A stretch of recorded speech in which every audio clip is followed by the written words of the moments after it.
The river is not where it is supposed to be.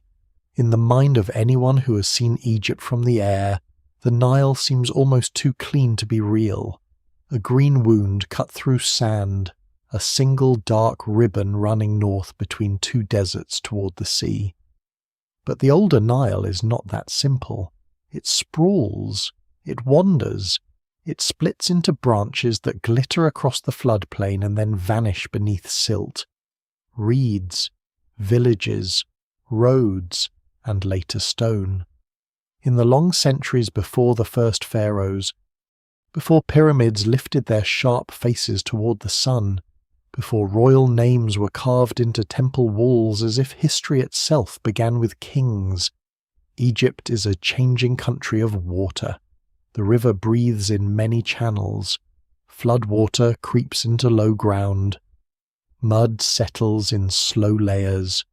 Grass grows where desert now presses close. People build near the banks, move when the banks move, bury their dead beside fields, and leave behind fragments of a world that does not yet know it will one day be called before Egypt. This is the real shadow behind the phrase before the flood. Not a single drowned empire, not a vanished super-civilization hidden beneath the Nile, not a forbidden golden age erased by one frightened king. The evidence does not support that. Scholars still debate many details of Egypt's earliest past, but the broad picture is both more grounded and more haunting. Before the pharaohs, there are communities, there are cemeteries, there are herders, farmers, hunters, craft workers, traders, boatmen, mourners, local leaders, ritual specialists, and families whose names are gone beyond recovery. There are networks of contact reaching along the Nile and beyond it. There are older ways of handling death, power, land, water, animals, and the sky. And when kingship finally rises, it does not create civilization from nothing. It gathers, rearranges, absorbs, simplifies, and in some places overshadows what came before. Before we go deeper, take a moment to like the video and subscribe if this is the kind of history and mystery you enjoy, because the story that follows is not the neat Egypt of tourist posters and golden masks. It is an older Egypt, less visible and more difficult to hold in the mind, where the map itself keeps changing under human feet. Imagine standing somewhere near the Nile thousands of years before the Great Pyramid. The river is not bordered by the same hard desert edge seen today. Its floodplain is restless. In some years, the inundation comes generously, spreading dark silt across the land and turning low basins into mirrors of sky. In other years, it is weaker, and the fields shrink back toward the river's active channels. People watch the timing of water with a seriousness that later generations will turn into theology. A flood can mean abundance, stored grain, animals fed, children protected, beer brewed, graves furnished, and communities strengthened. A failed flood can mean pressure, movement, conflict, negotiation, dependence, and fear. Long before royal crowns and divine kings, water already has power over human life. But the Nile is not only a source of crops, it is a road. It carries wood, stone, shells, pottery, people, animals, stories, and ideas. Boats move through the landscape before the pharaoh becomes the master symbol of order. Along its banks, small communities develop local habits that archaeology can still sometimes recognize through pottery styles, burial customs, tools, ornaments, and settlement traces. The evidence remains incomplete, partly because the river that preserves also destroys. Floodplains are generous to crops and cruel to archaeologists. Mud can seal the past, but water can also erase it, rearrange it, bury it too deeply, or carry it away without ceremony. This is one reason the older world of Egypt feels so spectral. The great monuments of dynastic Egypt stand in stone. They announce themselves. A pyramid does not whisper, it occupies the horizon. A temple wall tells the viewer who mattered, who ruled, who conquered, who made offerings, who pleased the gods. Pre-dynastic communities speak in smaller things.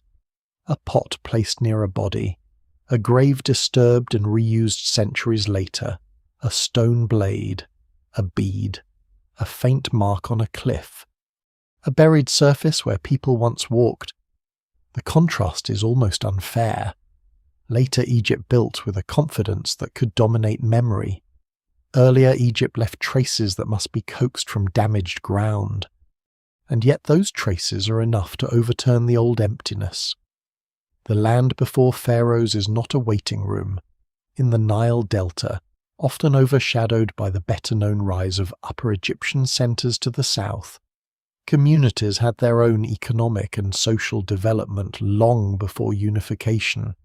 In the south, especially in the broad pre-dynastic story associated with Naqada and related cultures, craft specialization, elite burials, long-distance exchange, and symbolic power become increasingly visible.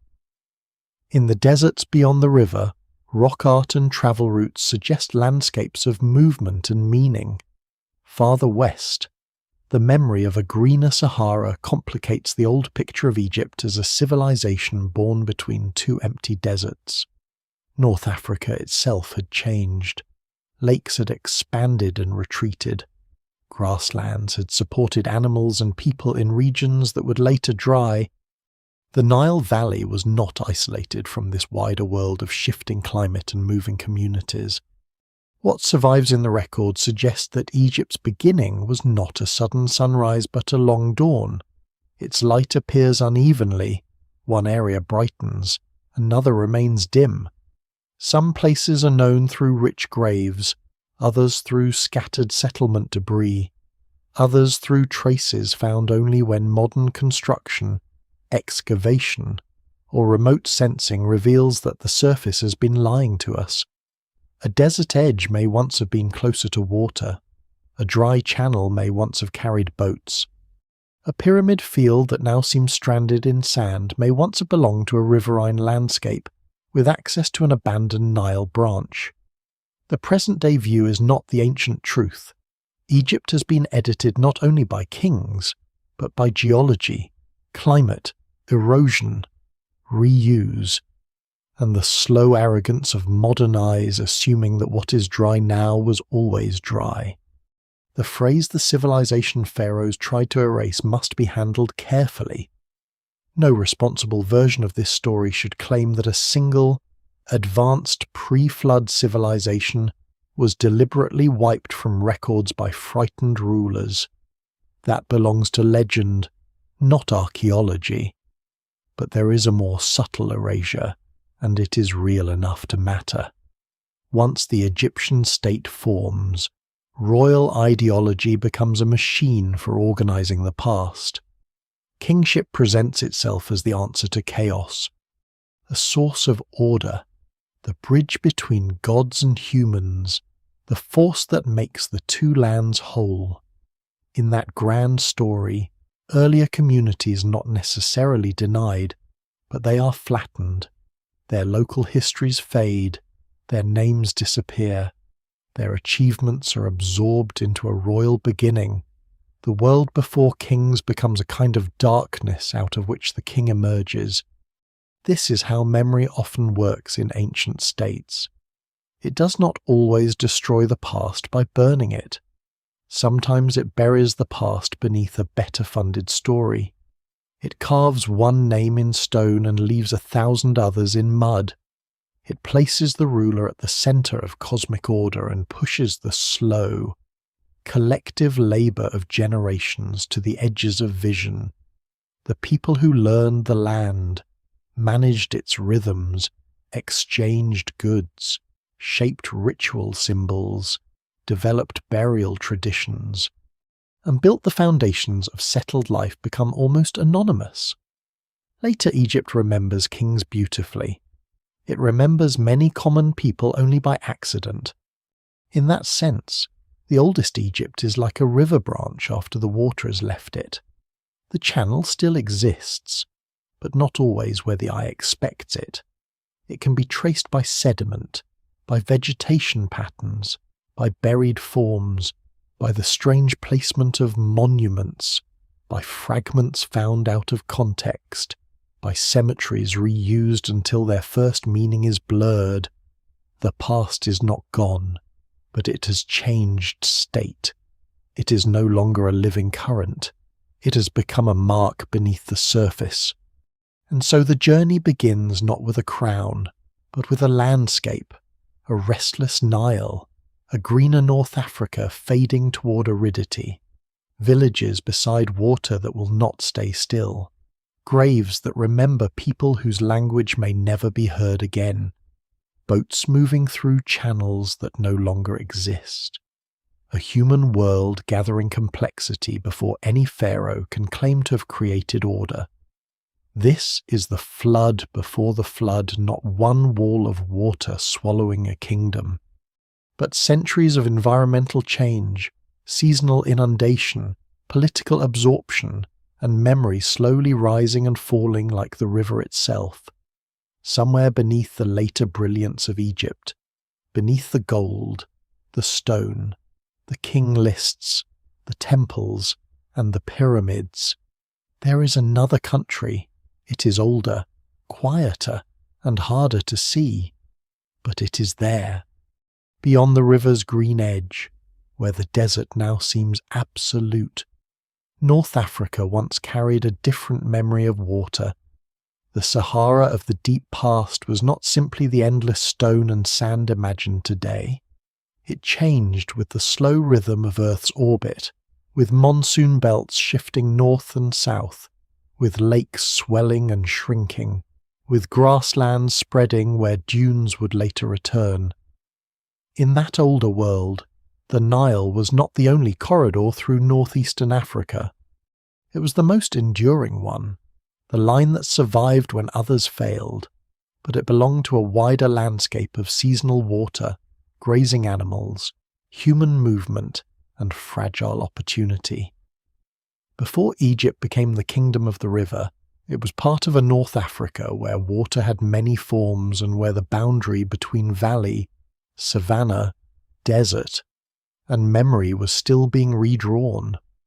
The Green Sahara is not a fantasy, though it has often been romanticized. The scientific picture is careful and uneven. During the African humid period, especially in the early and middle Holocene, parts of the Sahara supported lakes, wetlands, grasslands, and animal life in places that are now harshly dry. Rock art across the region shows cattle, giraffes, wild animals, boats in some areas, and human scenes that belong to landscapes very different from the modern desert. The evidence remains incomplete, and no single image can stand for the entire Sahara, because the region was vast and varied. Some areas were wetter than others, some periods were brief, some communities adapted quickly, while others moved as conditions changed. But the larger truth is clear enough before pharaonic Egypt. North Africa was not an empty wall pressing against the Nile. It was a world with roots, resources, and human histories of its own. This matters because Egypt did not rise beside a dead continent. It rose at the edge of transformations already underway. To the west, drying landscapes gradually made life harder in former grasslands and lake basins. People who had lived with seasonal water, herds, fish, wild game, and broad mobility faced changing choices. Some groups likely adjusted locally for as long as they could. Others shifted toward more reliable water sources, the Nile. With its annual flood and long north-south course, became increasingly important as surrounding regions dried. Scholars still debate the exact scale and timing of movements from the Sahara toward the Nile Valley, and it would be too simple to imagine one dramatic migration suddenly creating Egypt. Yet climate pressure and environmental narrowing are part of the story. When water retreats from a continent, the places where water remains gain power. There is something quietly unsettling about that. Later Egyptian civilization presents itself as a triumph of order over chaos, a carefully managed world of fields, canals, offerings, temples, and royal command. But before that order can be declared, the landscape itself has already performed a great sorting. Habitable zones expand and contract. Routes open and close. Animals disappear from one horizon and gather near another. People carry habits, techniques, stories, and symbols with them. Sometimes across generations, sometimes slowly enough that no one alive experiences the whole change. By the time the first kings claimed to bind the two lands, many older transformations have already shaped the human map. The crown does not conquer wilderness alone. It inherits the consequences of climate. One of the most surprising details in this wider story comes from ancient DNA recovered far to the west of the Nile. In the central Sahara, human remains from Takakori in southwestern Libya have helped reveal an ancient North African ancestry that appears to have been present during the Green Sahara world and relatively isolated for a long time. This does not mean that the people of Takakori were Egyptians, nor that they were the direct founders of pharaonic civilization. The evidence should not be stretched that far, but it does show that North Africa held deep population histories of its own, more complex than older models allowed. The Sahara was not merely a blank space between sub-Saharan Africa, the Mediterranean, and the Nile. It was inhabited, remembered, and genetically important. Such evidence changes the emotional shape of the story. A desert can look like the end of history when viewed from the present, but archaeology and genetics show that it may be the cover placed over earlier worlds. A dry basin may once have held water. A cliff in the desert may preserve images made when animals graze nearby. A skeleton in a rock shelter may carry ancestry from a population whose wider story has barely begun to be understood. The past is not absent. It is disguised by the present climate. Egypt's own beginning, seen in this larger frame, becomes less like the sudden birth of civilization and more like the visible portion of a submerged landscape of human adaptation. The Nile would have felt different to people coming from or interacting with these drying regions. It was predictable in a way that seasonal lakes and shrinking grasslands were not. Predictable does not mean safe, because the flood could be too low, too high, mistimed, or uneven. But it returned often enough to become the foundation of planning. Mud became field. Field became grain. Grain became storage. Storage became obligation. Obligation became authority. Long before bureaucracy became grand enough to leave documents, the practical logic of survival pushed communities toward coordination. Water had to be watched, land had to be marked, harvest had to be protected, labor had to be gathered for tasks too large for one household. What later appears as royal power may have roots in ordinary environmental necessity. The Green Sahara also helps explain why Egyptian symbols are never only Egyptian in the narrow sense. Cattle, boats, wild animals, desert routes, hunting scenes, ritual landscapes, and the idea of movement between ecological zones all belong to a wider northeastern African world. The earliest Egyptian state will eventually compress this variety into a powerful visual order. It will give the king control over animals, enemies, deserts, gods, and floods in formal images repeated across generations. But before that formal language hardens, The older symbolic world is more fluid. Animals are not yet merely royal trophies. Boats are not yet only ceremonial icons. Desert margins are not just places of danger. They are places where people travel, graze, trade, bury, paint, carve, and remember. No single explanation fully accounts for how these older North African worlds fed into the rise of Egypt. Climate mattered, but climate alone does not build a state. The Nile mattered, but rivers do not automatically create kings. Contact with neighbouring regions mattered, but influence is not the same as invention. What survives in the record suggests a braided process environmental change drawing people toward reliable water. Local Nile communities developing agriculture and social difference, exchange networks bringing materials and ideas, ritual traditions growing more elaborate, and leaders finding ways to turn practical coordination into sacred authority. The pharaohs would later stand at the summit of this process, but the slope beneath them was made over many centuries. The phrase "before the flood" becomes richer here. It is not only the annual flood of the Nile, the inundation that renews Egypt year after year. It is also the memory of a wetter North Africa, a world before dryness closed old roots and concentrated life along the river. It is the flood as abundance, as fear, as geography, as a vanished condition of the land. Later Egyptians lived beside a river that seemed eternal, yet around them were traces of landscapes that had not stayed the same. The desert was not timeless. The river was not fixed. Human life had followed water, and when water withdrew, memory withdrew with it.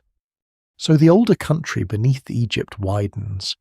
It is no longer only a valley with villages waiting for kings. It is a continent's edge in motion, where green corridors fade, where herders and farmers negotiate changing ground, where ancestry moves through bodies long before names move through inscriptions. The pharaohs will eventually claim a world divided between order and chaos, the black land and the red land, the fertile valley and the dangerous desert. But the deeper past refuses to fit that clean division. The red land had once been greener. The black land had once been one part of a broader watery map. And somewhere in that long transformation, before the royal memory machine began its work, people learned that survival belonged to those who could read water before it disappeared. At the northern end of the Nile, where the river loosens its grip and begins to divide itself toward the Mediterranean, the delta holds a different kind of silence. It does not rise in dramatic cliffs like parts of Upper Egypt. It does not preserve the past with the same dry generosity as desert cemeteries. It is low, wet, fertile, disturbed, and restless. Its ancient surfaces had been buried under flood deposits, crossed by later canals, cut by fields, swallowed by towns, and softened by groundwater. For a long time, this made the delta seem less important in the story of Egypt's beginnings, not because it was empty, but because it was harder to see. The south produced clearer archaeological silhouettes, desert edge cemeteries, elite graves, painted pottery, powerful centres, and the growing visual language of rule. The north, by contrast, seemed faint, almost reluctant. Yet that faintness was partly an illusion created by preservation. Before the crown joins Upper and Lower Egypt into the famous image of the two lands, Lower Egypt is not merely a passive prize waiting to be conquered.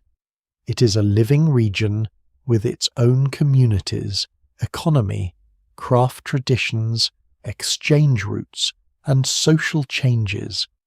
In the 5th and 4th millennia BCE, the delta is already part of a world of farming and herding, with settlements placed in relation to channels, wetlands, levees, and the shifting advantages of water-rich land. People here live in a softer environment than the desert margins of the south, but not necessarily an easier one. Wetlands provide fish, birds, reeds, pasture, and rich soil, yet they also demand constant adaptation. The river changes, the ground rises and sinks under new sediment. A favourable place for a village in one generation may not remain favourable forever. This is one of the great difficulties in reconstructing Lower Egypt before the pharaohs. The delta is an archive written on wet paper. What survives in the record suggests complexity, but much of that complexity has been blurred by the very conditions that made life possible. Houses built from mud brick or reeds vanish more easily than stone. Organic materials decay. Settlement layers lie deep beneath modern cultivation. Ancient waterways shift and cover the traces of older occupation.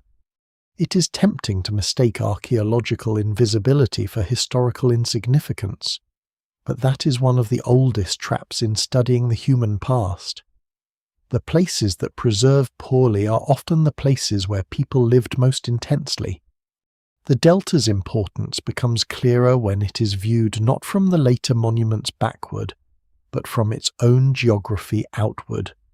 To the north lies the Mediterranean.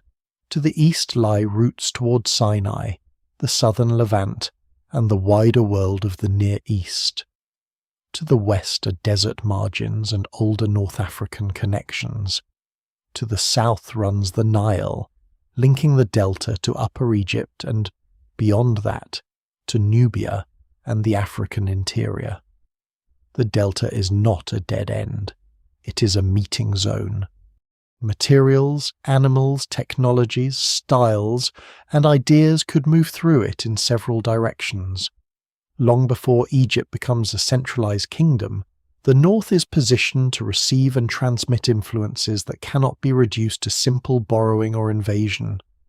Scholars still debate the exact weight of these contacts, but the delta's geography alone makes isolation impossible. Sites associated with Lower Egyptian culture reveal a world distinct from the better-known Naqada developments of the south. Their pottery, architecture, subsistence patterns, and contacts show that northern communities followed their own path before southern styles and political influence became dominant.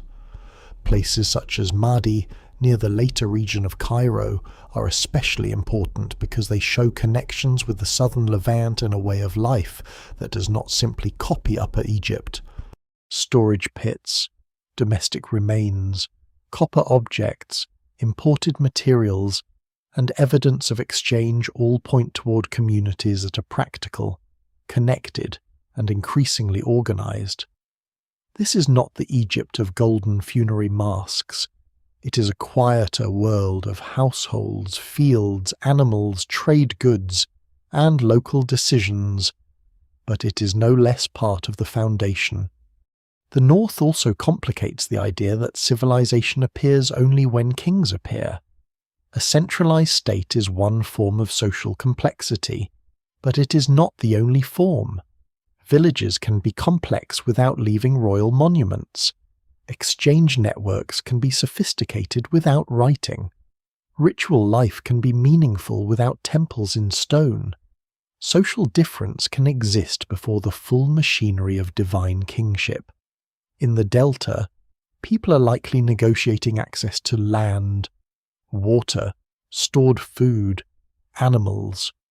Marriage ties, craft production, and external trade long before the official language of monarchy defines what power is supposed to look like. The evidence remains incomplete, but it is enough to make one thing clear: the North has a past of its own. Later Egyptian ideology will turn the union of Upper and Lower Egypt into a cosmic fact. The king wears crowns that symbolize both lands. He appears as the one who binds them, balances them, protects them, and makes them whole. In official art, Lower Egypt becomes part of a sacred geography ordered by royal presence. But before that symbolism hardens, the Delta is not merely a symbol. It is mud under feet, cattle paths, reed beds, fish traps, granaries, boats moving along channels, and communities whose memories are not yet organized around a single throne. The later crown makes the delta legible to the state, but it also simplifies it. There is a subtle kind of erasure in that simplification. It does not require a pharaoh to command that older delta histories be destroyed. Once the state tells the story of unity from the royal point of view, local histories become background. Regional leaders who once mattered may leave no names. Northern rituals may survive only in transformed form. Villages that helped shape early Egypt may disappear beneath later fields and towns. The process is not necessarily violent in every case. It is structural.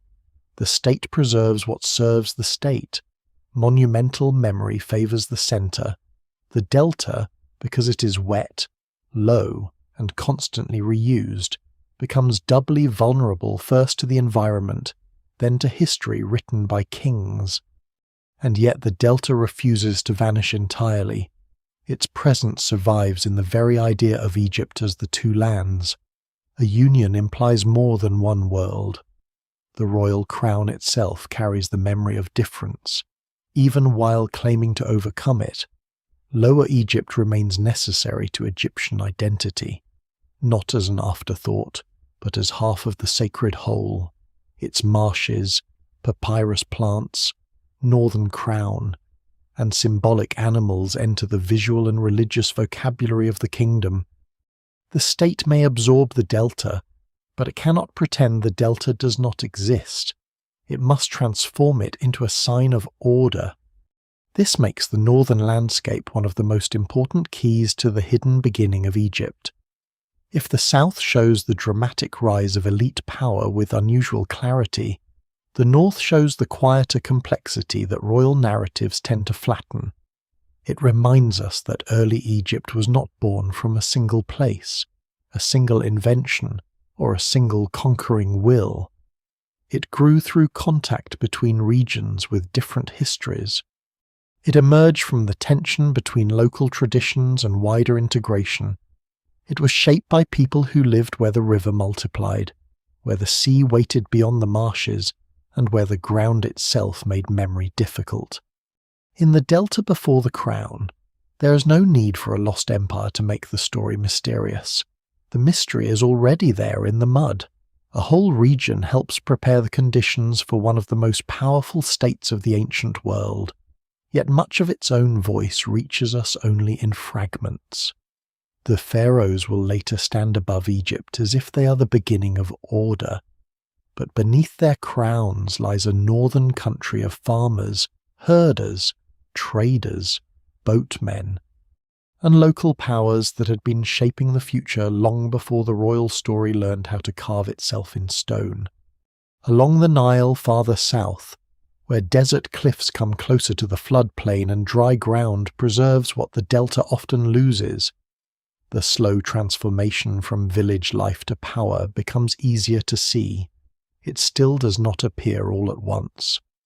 There is no single morning when Egypt wakes as a state.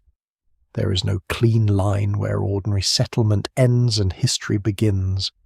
What appears instead is a long tightening of patterns, larger communities, richer graves, more specialized objects, wider exchange, stronger symbols, sharper differences between households and leaders, and an increasing sense that some people are no longer merely living within the landscape, but claiming the right to organize it. This is the world often gathered under the name Nakada. Though the label covers many centuries and changes, it is not one simple culture frozen in place. It grows, shifts, spreads, and interacts with other regions. In the earlier phases, communities along Upper Egypt developed distinctive pottery, burial customs, stone tools, ornaments, and subsistence strategies. Later, the evidence begins to show more visible inequality. Some graves become larger and more carefully furnished. Some people are buried with rare materials, decorated objects, fine vessels, pallets, beads, ivory, copper, and goods that speak of access beyond the reach of an ordinary household. The dead, in these cases, are not just remembered, they are positioned. Their bodies become statements about status, connection, and perhaps authority. The surprising detail is that Egypt's later obsession with death does not begin with pyramids.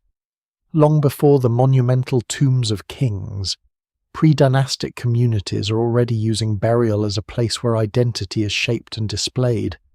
A grave is not only a practical resting place, it can be a miniature map of social meaning.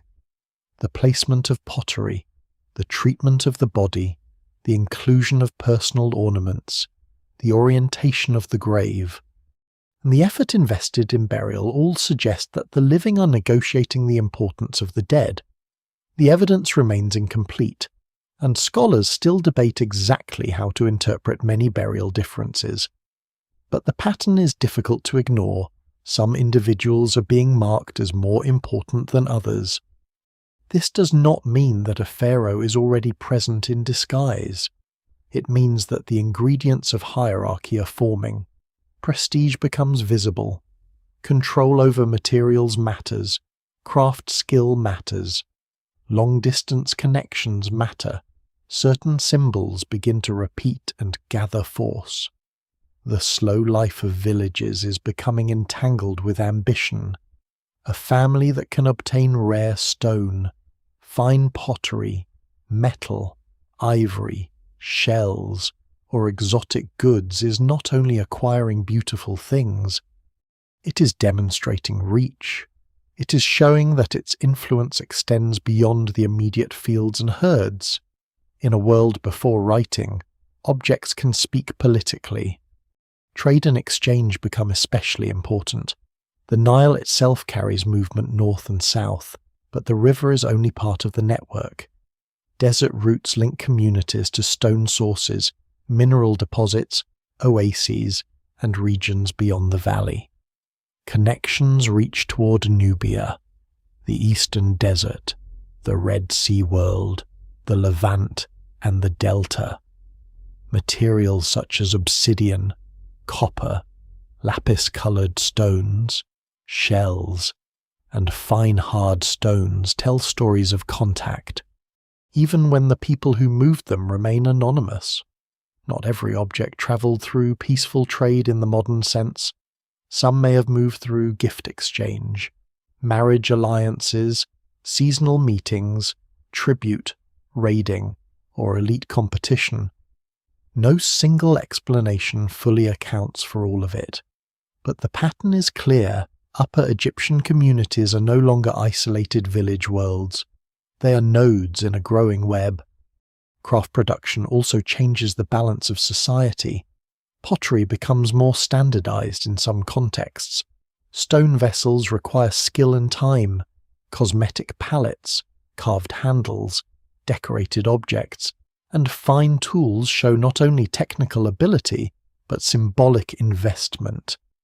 A beautifully made object can carry more than usefulness. It can mark rank, ritual, identity, and access to specialized labor. Someone must gather the raw material. Someone must know how to work it. Someone must be able to support that work. In small communities, the presence of skilled craft may reflect household production. In more complex societies, it can imply patronage, control, and emerging elites who commission, accumulate, and redistribute valued goods. At the same time, the landscape of settlement begins to suggest regional centers. Places such as Hierakonpolis, Abydos, and Nakada become central to discussions of emerging power because they show signs of scale, wealth, ritual importance, and elite activity. Hierakonpolis, for example, is not merely a dot on a map. It becomes a major pre-dynastic center with evidence of settlement, craft, ceremonial activity, and elite burial. Abydos will later become one of the most sacred royal landscapes in Egypt, but its importance begins before the dynastic state is fully formed. These places do not simply wait for kings. They help create the conditions in which kingship can become imaginable. The rise of power also depends on the management of food. Agriculture along the Nile makes surplus possible, though never effortless. Grain can be stored, herds can be counted, labor can be organized seasonally. Surplus is not just extra food, it is delayed power. It allows leaders, households, or institutions to support specialists, sponsor rituals, reward followers, survive poor years, and obligate others. The person who controls storage does not need to command with a crown at first. Control can begin quietly through the management of access. In a landscape where flood levels vary, the ability to gather, protect, and distribute food becomes a political skill. There is a danger in making this process sound too smooth. The path from village to state is not a calm administrative improvement. It likely includes competition, pressure, and rivalry between communities. Some settlements grow while others decline. Regional styles spread. Southern influence expands northward over time. Symbols of dominance become more forceful. Late pre-dynastic art can show bound figures, powerful animals, boats, standards, and scenes that later royal imagery will refine into the language of kingship. The violence in such images should be handled carefully, especially because symbolic art is not a simple photograph of events. But it does show that power is becoming more theatrical, more public, and more interested in control. What survives in the record suggests that leadership is changing from local prestige into something broader. A successful leader may first be a person of wealth, ritual importance, military ability, lineage, or control over exchange. Over generations, such roles can become formalized. Authority becomes inherited, performed, and sanctified. The leader is no longer only a strong person in a strong household. He becomes a figure around whom symbols gather: animals, crowns, boats, weapons. Standards and ritual gestures begin to form a visual vocabulary that later Egypt will recognize as royal. The pharaoh does not descend from nowhere. He is assembled out of older forms of leadership, competition, ritual, and memory. This is where the idea of erasure becomes more complicated. The later state does not merely hide the village past, it depends on it. The royal economy depends on older farming knowledge. Royal ritual depends on older symbolic habits. Royal burial depends on older ideas about the dead. Royal administration depends on older practices of storage, measurement, labor, and exchange. Yet once kingship becomes dominant, those collective foundations become harder to see. The story narrows around the ruler. Many generations of unnamed experiment, adaptation, and local invention are folded into the image of the king as creator of order. The villages becoming powers are therefore among the most important ghosts in Egyptian history. They are close enough to the pharaohs to be ancestors, but distant enough to be overshadowed. They stand between the green Sahara and the Pyramid Age, between local memory and royal monument, between the river as a place to live and the river as the sacred engine of a state. Their world is not lost because it was deliberately destroyed in a single act. It is lost because mud brick decays. Graves are disturbed, names were not written, and later kings became so bright that they cast long shadows backward.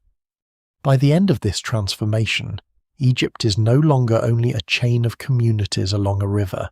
It is becoming a political imagination. The land can be unified. The flood can be managed. The dead can display rank. Distant materials can signal authority.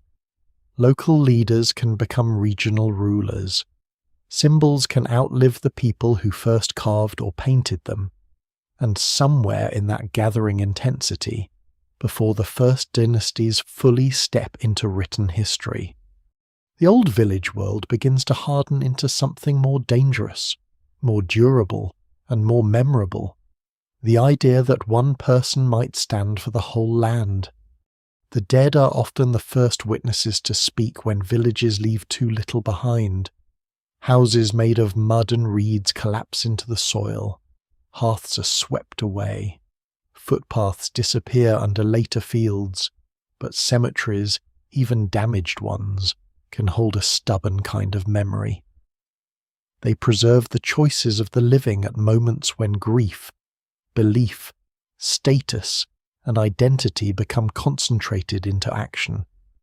A body is placed in a pit. Objects are arranged around it. Pottery is set near the hands or feet. Beads, tools, pallets, food offerings, animal remains, or rare materials may be included. The grave is closed. The community moves on. Centuries pass. The river shifts. The tomb is cut by another burial, robbed by later hands, reused by people who may no longer remember the first occupant, or broken open by erosion. What remains is not a clean message from the past, but a torn page, and sometimes the tear is as important as the writing. Pre-dynastic and early dynastic cemeteries are among the most powerful archives of the world before the full royal state, but they are also among the most vulnerable to misunderstanding. A grave can look simple and still be socially meaningful. A rich burial can suggest high status, but it does not always explain exactly what kind of authority that person held in life. A disturbed tomb may appear poor only because later activity removed its most valuable objects. A cluster of burials may reflect kinship, status, neighborhood, ritual organization, or something else entirely. Scholars still debate how to read many of these patterns, because the dead do not explain themselves. Archaeology must work with position, material, disturbance, comparison, and context, always aware that the evidence remains incomplete. This is why places such as Tarkhan matter so much. Tarkhan lies south of Cairo, near the entrance to the Fayum region, in a zone that connects Upper Egypt, Lower Egypt, and the landscapes where early state formation becomes increasingly visible. It is famous partly because of its early excavations and partly because its cemetery remains preserved traces from the late pre-dynastic into later periods. The site is not a sealed time capsule. It is more unsettling than that. It shows reuse, disturbance, looting, and layers of activity stretching across centuries. In a simple story, one might wish for a perfect cemetery untouched since the dawn of Egypt. Tarkhan offers something closer to reality, an archive that was handled, reopened, violated, repurposed, and blurred by later people. That damage is frustrating, but it is also revealing. The past was not always treated by later Egyptians as sacred in the way modern viewers imagine. Old graves could become sources of material. Burial grounds could be reused. Tombs could be robbed. Earlier structures could be cut into, built over, or misunderstood. The people of the later periods did not necessarily see every ancient burial as a museum object belonging to a national story. They had their own needs, fears, beliefs, and pressures. A cemetery could remain a sacred landscape, but it could also be a practical landscape. Stone, mud brick, burial space, and valuables mattered. Memory did not always protect the dead. In the context of the title, this is a quieter form of erasure than a pharaoh ordering names hacked from stone. It is not the theatrical erasure of a hated ruler. It is the slow erosion of ordinary lives. A grave is disturbed, and the arrangement of objects is lost. A body is moved, and the original ritual gesture becomes unreadable. A later burial cuts through an earlier one, and two moments in time become tangled. Looters remove the most visible signs of status, leaving archaeologists to guess at what once made the tomb important. The result is not a clean absence, but a damaged presence. The old world remains, yet it no longer speaks clearly. Cemeteries also reveal how deeply the idea of the afterlife predates the pyramids. Later Egyptian religion will develop elaborate funerary texts, mummification practices, tomb chapels, offering formulas, and cosmic journeys of the dead. But the roots of concern for the dead are far older.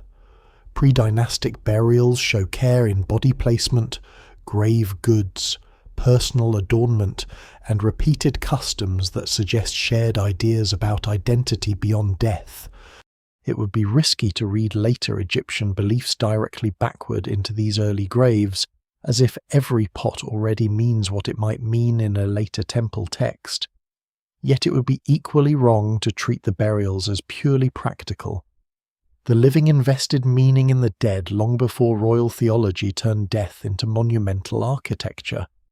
One striking feature of many pre-dynastic cemeteries is how social difference becomes visible through burial. Some graves are modest, with few objects. Others contain a richer assemblage, suggesting that certain individuals or families had greater access to goods, labour, and symbolic display. At some sites, elite burials grow larger and more elaborate over time. This does not prove that the state already exists, but it shows that inequality is becoming part of the social landscape. Death becomes a stage on which the living show hierarchy. The grave may honour the dead, but it also speaks to those who remain.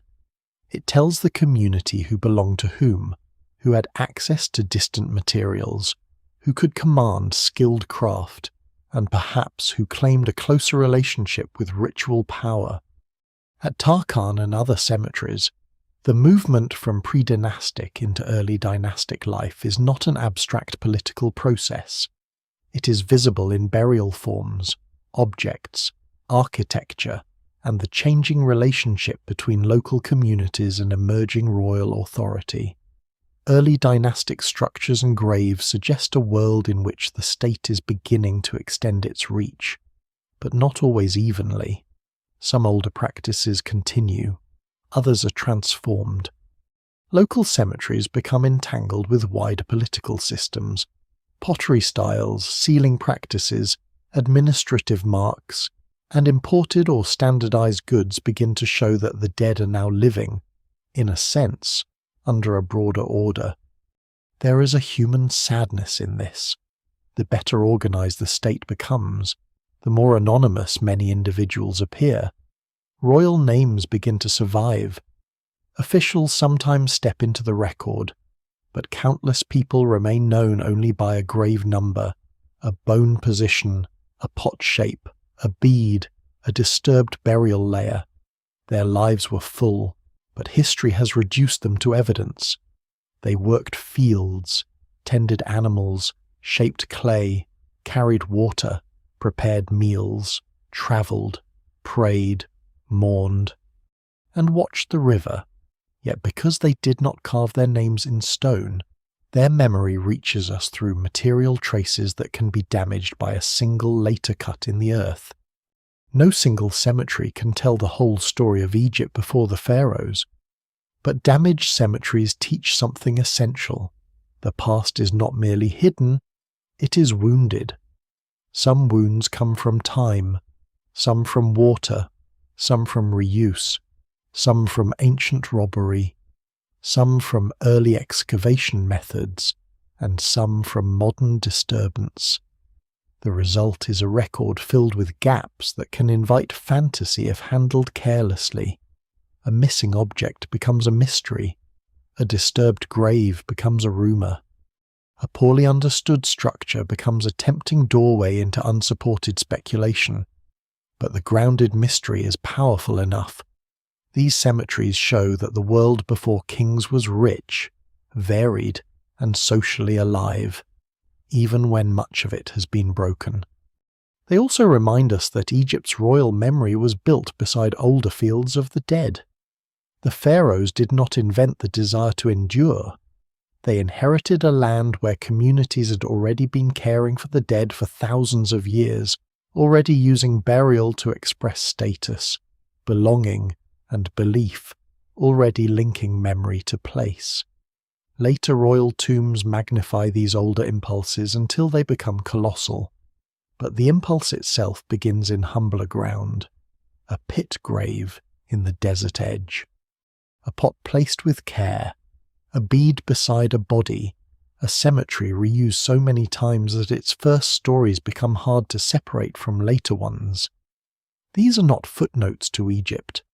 They are part of the foundation. So the forgotten world does not lie only under temples or beneath pyramid fields. It lies in cemeteries where the evidence has survived badly but not silently. It lies in the tension between care and disturbance, reverence and reuse, memory and loss, here, before the king becomes the central figure of the Egyptian universe. Ordinary communities reveal their deepest concerns in the way they treat their dead, and if later pharaohs seem to dominate the horizon, these older graves remain beneath them like a field of quiet witnesses, reminding us that long before Egypt wrote the names of kings, it was already trying to remember. Before Egypt writes kings into history with names, dates, and formal titles, it begins to picture power. The first signs are not yet the polished images of later temple walls, where the pharaoh stands larger than life, calm and impossible, raising a weapon over enemies beneath the gaze of gods. They are rougher, stranger, and more open to interpretation. They appear on rock faces, carved into desert surfaces, painted on pottery, shaped into knife handles, pressed into ceremonial objects, and arranged in scenes where boats, animals, standards, hunters, captives, and powerful human figures begin to gather into a language that is almost royal but not yet fully pharaonic. It is as if the idea of kingship is forming first as an image, before it becomes an institution with a throne. The desert west of Aswan, the routes near the Nile, and other rock art landscapes preserve some of this early visual world. These images were not made for museums or modern viewers. They belong to places of movement paths between river and desert, hunting grounds, routes for herders, zones where people crossed ecological boundaries and perhaps spiritual ones as well. A rock panel can be easy to underestimate because it lacks the monumentality of a temple. Yet a carved boat or human figure on a desert surface may carry a whole world of meaning. It marks presence. It claims memory. It says that someone passed here, saw this place as important, and made an image meant to last longer than a footprint. One of the most fascinating possibilities in recent discussions is that some late pre-dynastic rock art may show early ruler imagery before the dynastic state is fully visible. A figure may appear larger, more central, or more commanding than others. Boats may be arranged in ways that suggest procession or ceremony. Animals may appear not only as prey but as symbols of control, danger, or prestige. The evidence remains incomplete, and scholars still debate how much can be read from these scenes. A carved figure should not automatically be called a king. A boat should not automatically be a royal procession. But the repeated clustering of certain motifs tells us that power is becoming visible, formal, and performative. Boats are especially important. Long before the Nile becomes the ceremonial highway of the pharaoh, boats already dominate the imagination of pre-dynastic Egypt. They appear on pottery, rock art, and later elite objects, sometimes with cabins, standards, rows of oars, or figures associated with them. In practical terms, boats are the most natural technology of a river country. They move people, food, animals, stone, wood, pottery, and messages. But in symbolic terms, they become more than transport. A boat can represent reach. It can connect settlements. It can carry a leader through a landscape.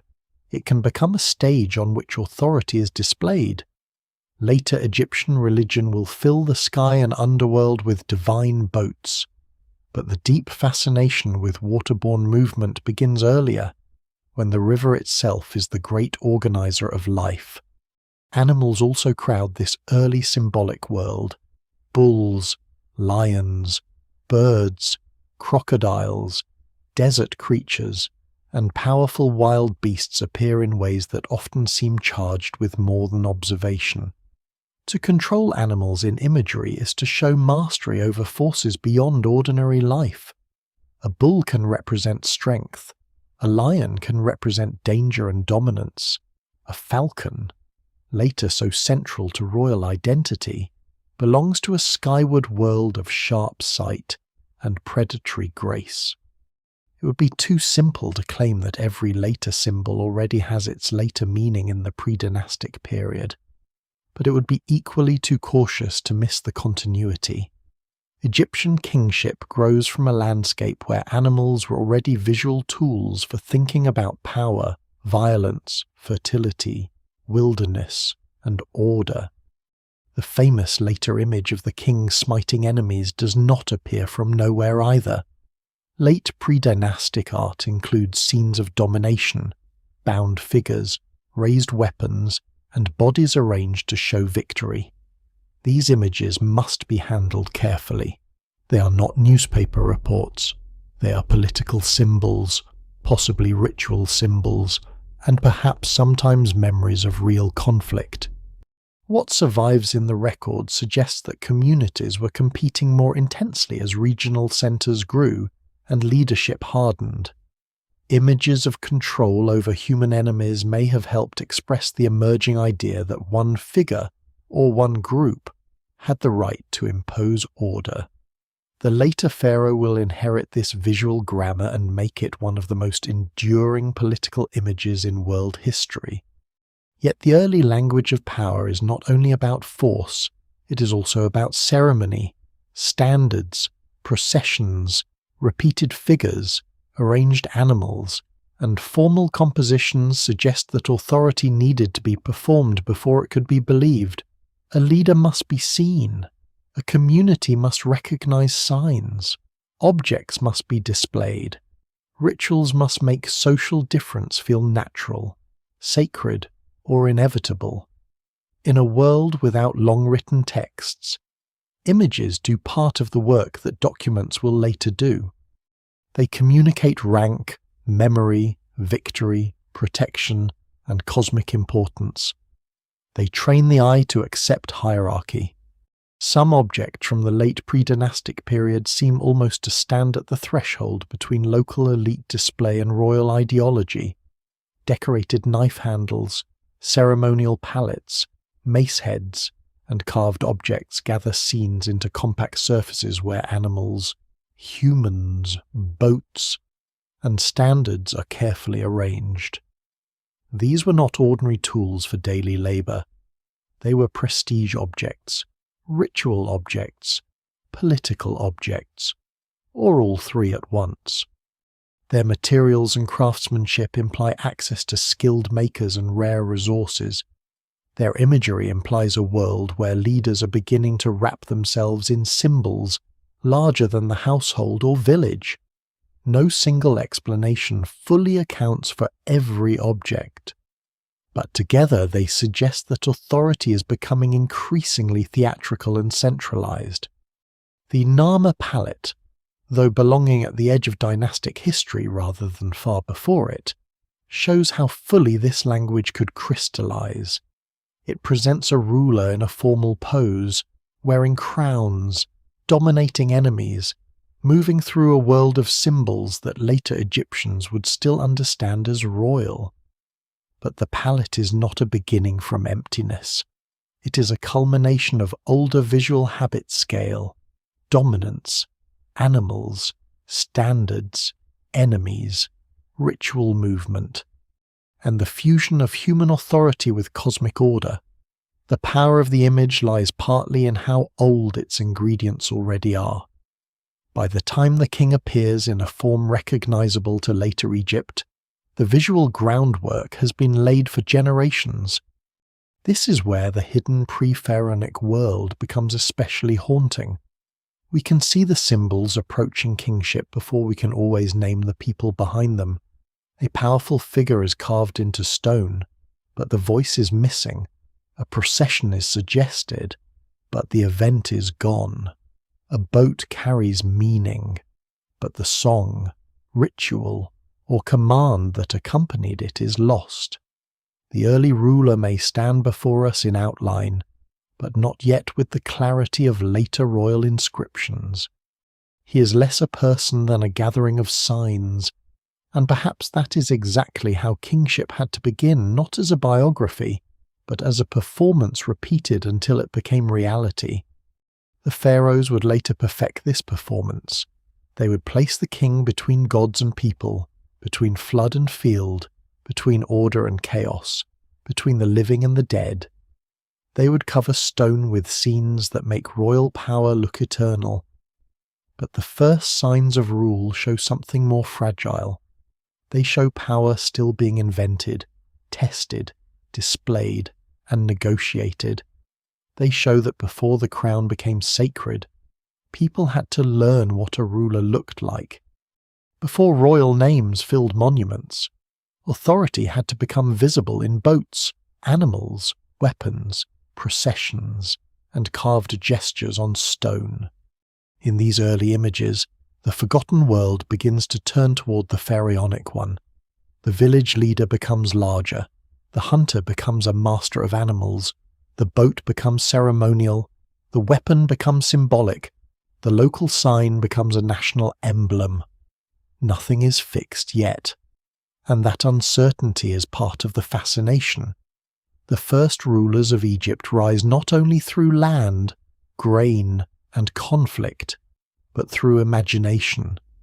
They become possible because people learn to see power in a certain shape, and once that shape is accepted, it will cast one of the longest shadows in ancient history. Power in Egypt begins with water, but not with water in the romantic sense. The Nile is beautiful from a distance, especially when imagined beneath a low sun, with reeds darkening at the banks and birds lifting from the marshes. But for the people who lived beside it before the full rise of the pharaohs, the river is not a painting. It is a force that must be watched with anxious attention. It gives, withholds, delays, overwhelms, and returns according to rhythms that are regular enough to build hope around, yet never so regular that fear disappears. The flood is the difference between grain and hunger, pasture and weakness, surplus and debt, confidence and desperation. Long before the king is described as the protector of the order, the river teaches everyone that life depends on forces larger than any household. The annual inundation is often presented as Egypt's great blessing, and in a broad sense it is. Each year, floodwater spreads across the valley and leaves behind dark silt, renewing fields without the same dependence on rainfall that shapes many other ancient farming worlds. This makes Egypt unusually productive when conditions are good. But the flood is not a simple miracle that arrives perfectly every year, too low, and the water does not reach enough land, too high, and it can damage settlements, boundaries, storage areas, and irrigation works, too late, and planting schedules suffer, too uneven, and one region prospers while another struggles. The evidence remains incomplete for the earliest periods, but later records and environmental reconstructions make the underlying truth clear. Nile agriculture always lived between abundance and anxiety. That anxiety is politically important. A family can farm a small plot, tend animals, store grain, and survive an ordinary year. But a community facing uneven water must coordinate. Fields need boundaries after the flood has blurred them. Channels and basins need attention. Storage must be managed. Seed grain must be protected. Animals must be moved between pasture zones. Labour must be gathered at the right moment, not simply when people feel like working. These are practical problems before they are royal ones. Yet practical problems can become the roots of authority. The person or group that helps measure, organize, redistribute, and protect food begins to hold influence over survival itself. This does not mean that irrigation automatically created the Egyptian state, as older theories sometimes implied too neatly. Rivers do not force people to invent kings in one predictable way. Scholars still debate how much early Egyptian centralization depended on flood management compared with trade, warfare, ideology, kinship, elite competition, and religious authority. No single explanation fully accounts for this transformation, but it is difficult to understand the rise of pharaonic power without the river's pressure. The Nile creates abundance, and abundance creates the possibility of surplus. Surplus can feed specialists, support ritual, reward loyalty, build monuments, and sustain officials. It can also be counted, claimed, taxed, guarded, and taken. Grain is one of the quiet engines of the ancient world. It is not as visually dramatic as gold, stone, or royal crowns, but it is more fundamental.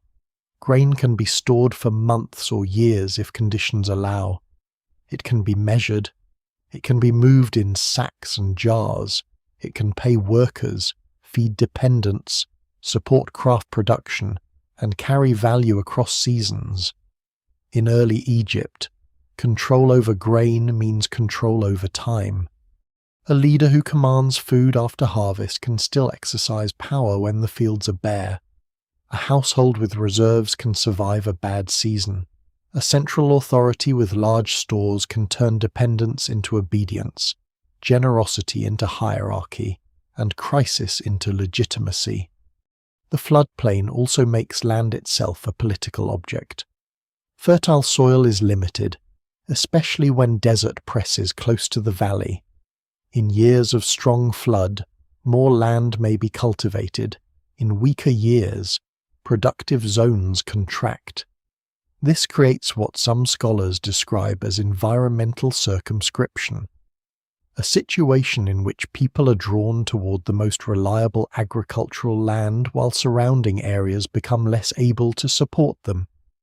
The term sounds dry, but the lived experience would have been intense. When useful land narrows, relationships sharpen, access matters, boundaries matter, storage matters, disputes over fields, water, pasture, and labour become more consequential. Under those conditions, authority can grow not only by force, but by presenting itself as the manager of necessity. The early state's power likely emerges from many small acts of control before it appears as grand command. Someone measures fields, someone organizes workers, someone supervises storage, someone decides how much grain belongs to a household, a local elite, a shrine, a chief, or an emerging central power. Someone keeps track, perhaps first through memory, tokens, seals, marks, or local accounting practices before writing becomes fully developed. Administration does not begin as a majestic invention. It begins with the need to remember obligations, who contributed what, who received what, which field belonged to whom, which goods were stored, which labour was owed. In a land where the flood resets the visual surface of the fields, memory must become organized, or power leaks away. This is where fear and legitimacy meet. A ruler who claims divine favor over the flood is making a profound political claim. He's not merely saying that he owns land or commands men. He's saying that cosmic order, agricultural order, and social order are bound together through him. Later Egyptian ideology will make this claim with extraordinary beauty and force.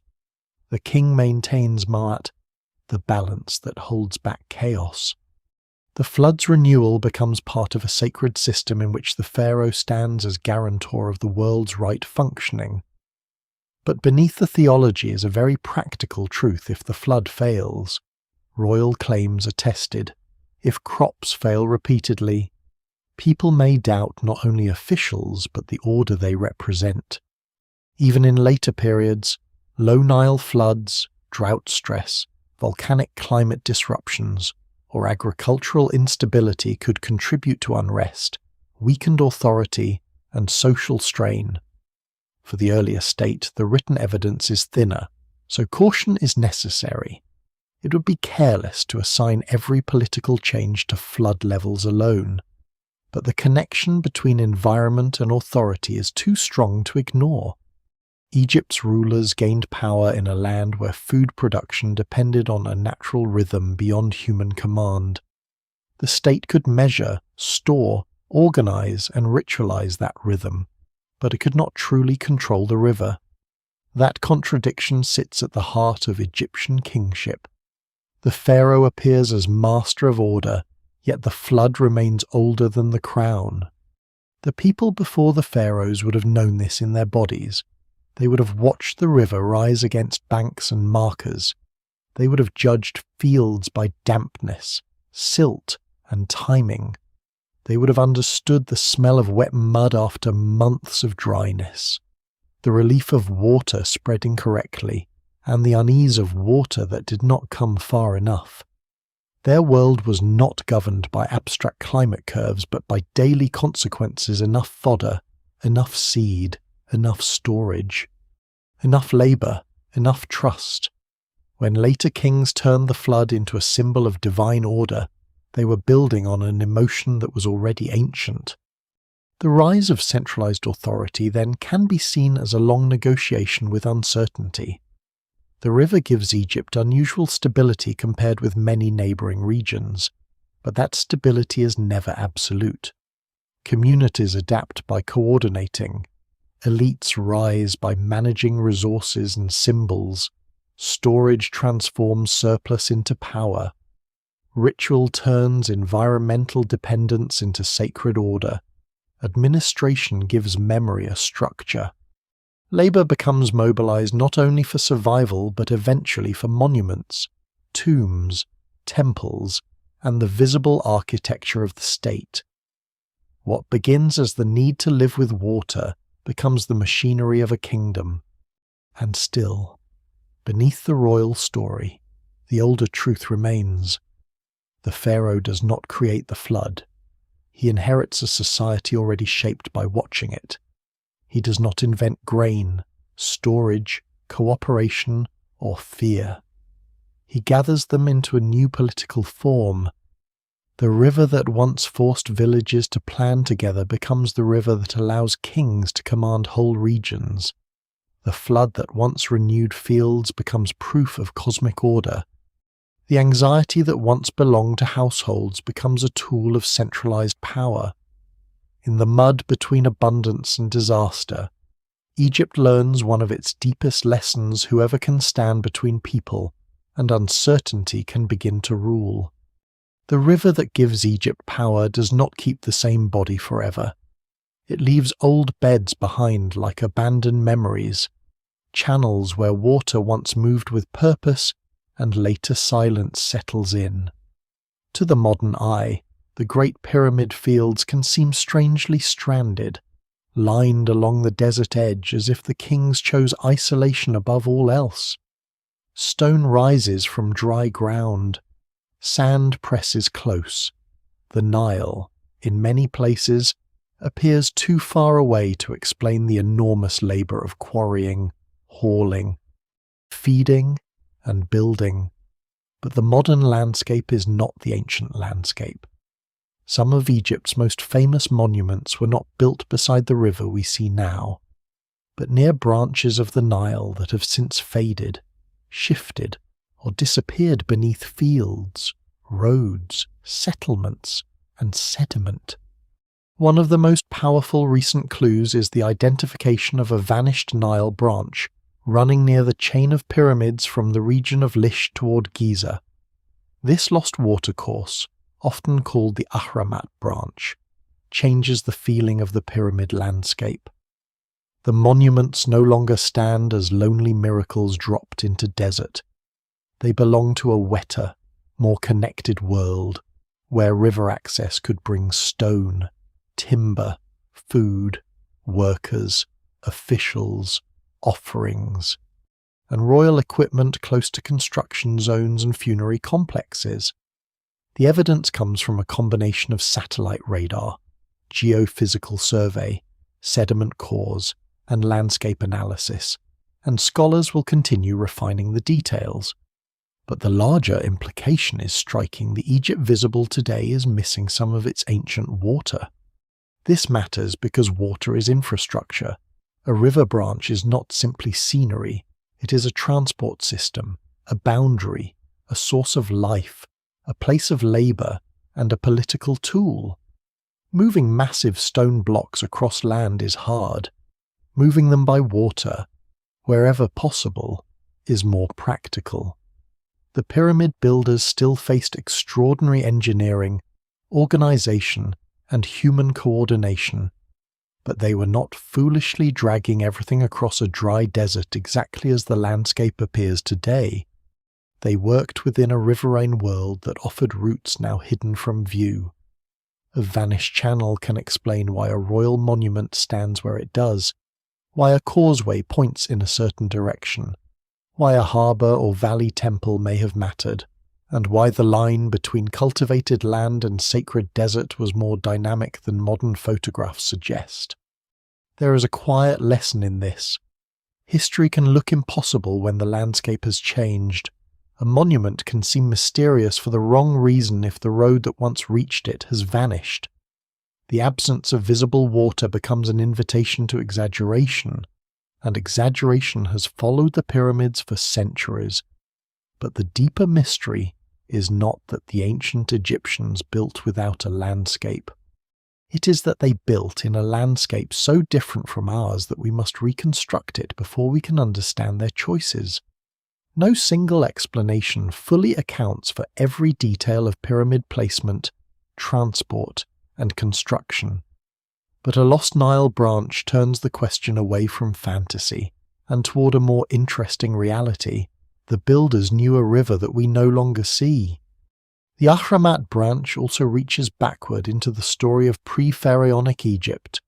Before pyramids, before royal mortuary complexes, before the state commands labour at a monumental scale, Nile branches shape where people settle, farm, travel, and exchange goods. A channel can make a place valuable. It can bring marshland, fertile banks, fish, reeds, pasture, and access to distant communities. When channels move or decline, settlements may lose importance, fields may change, and routes may be redirected. The earliest Egyptian state rises in a world where water is not a fixed line on a map, but a living system of channels, flood basins, levees, wetlands, and seasonal transformations. To understand power, one must understand that the ground beneath power was never completely still. Near Luxor, research into Nile landscape evolution suggests that the river's behaviour over thousands of years included major shifts in incision, floodplain development, and channel activity. Around 4,000 years ago, changes in the river system altered the ancient landscape in ways that would have affected settlement, agriculture, and the relationship between people and water. This is later than the earliest pre-dynastic transformations, but it reinforces a larger truth running through the whole story. Egypt's stability was built within long-term environmental change. The Nile was reliable enough to support civilization, but active enough to keep reshaping the terms of life. Its old surfaces are layered, its former channels are clues, its abandoned courses are a kind of buried text. For the people who lived before and during the early dynasties, a branch of the Nile would have been part of daily orientation. It would decide where boats could pass, where animals could drink, where reeds could be cut, where fields could be planted, where tombs could be placed safely beyond the flood, and where sacred boundaries might be imagined. The desert edge was not simply a blank border. It was the meeting place between living water and the dry realm of the dead, between cultivation and eternity, between the noise of villages and the stillness desired for burial. Later royal tombs and pyramid complexes exploit this contrast with extraordinary force, but the contrast begins in the physical landscape. The dead are placed where the flood does not consume them, yet close enough to the life that feeds memory. A vanished branch makes the Pyramid Age feel less like a rupture and more like an inheritance. The kings who build in stone are using older geographical logic on a grander scale. They choose places where river access, desert margins, visibility, sacred meaning, and administrative control meet. They turn landscape into ideology. A causeway can connect valley and desert, water and tomb, living procession and eternal monument. A valley temple can receive the movement of goods and ritual from the river world. A pyramid can stand above the floodplain as a stone version of permanence beside a river that never stops changing. The symbolism is powerful because the practical landscape makes it possible. What survives in the record suggests that waterways also shaped memory itself. Places near active channels are lived in, reused, cultivated, and disturbed. Places beyond the flood can preserve graves and monuments more securely. As channels shift, some sites become isolated, others are buried, and others are reinterpreted by later generations who no longer understand the original geography. A temple or tomb may survive while the water route that gave it meaning disappears. The monument remains, but its setting is partially erased. Later viewers inherit the stone without the ancient movement around it. They see the endpoint but not the approach. This kind of disappearance is different from political erasure, yet it produces a similar effect. The past becomes misleading because part of its context has gone. The pharaohs did not need to erase every older waterway from memory. Time and sediment did much of that work. But royal history, with its focus on names and monuments, makes it easier to forget that Egypt was also made of temporary channels, working harbours, muddy banks, marsh labour, seasonal routes, and ordinary boats. The stone survives more dramatically than the water system that served it. As a result, later imagination gives too much credit to mystery and too little to landscape. The abandoned river branch is therefore one of the most elegant clues in the hidden story of Egypt. It reveals how much can vanish without leaving an obvious ruin. A city may collapse and leave walls. A tomb may be robbed and leave shafts. A name may be chiseled away and leave scars. But a river can disappear more quietly. It fills with sediment. It becomes a low strip in the land. It hides beneath agriculture. Its memory lingers only in soil, moisture, topography, old maps, satellite traces, and the strange placement of human ambition. When rediscovered, it does not diminish Egyptian achievement. It makes that achievement more human, more intelligent, and more deeply rooted in place. So the vanished water beside the pyramids returns us to the older flood world. Before pharaohs claimed eternity, before kings fixed themselves in stone, The Nile was already teaching people how to move, store, build, bury, and remember. Its branches made possibilities, then withdrew. Its mud covered some stories and preserved others. Its shifting body helped create the stage on which royal Egypt would perform its most enduring acts. The desert monuments remain visible, but their lost river reminds us that the true Egypt of the past was never just stone against sand. It was stone, sand, mud, water, labour, belief, and channels of life that have gone silent beneath the modern ground. Once the Egyptian state learns how to speak in stone, the past begins to change shape. It does not vanish all at once. Older customs continue. Local gods remain powerful. Regional memories survive in rituals, place names, sacred landscapes, and habits too deep to be erased by decree. But the story becomes increasingly organized from the top downward.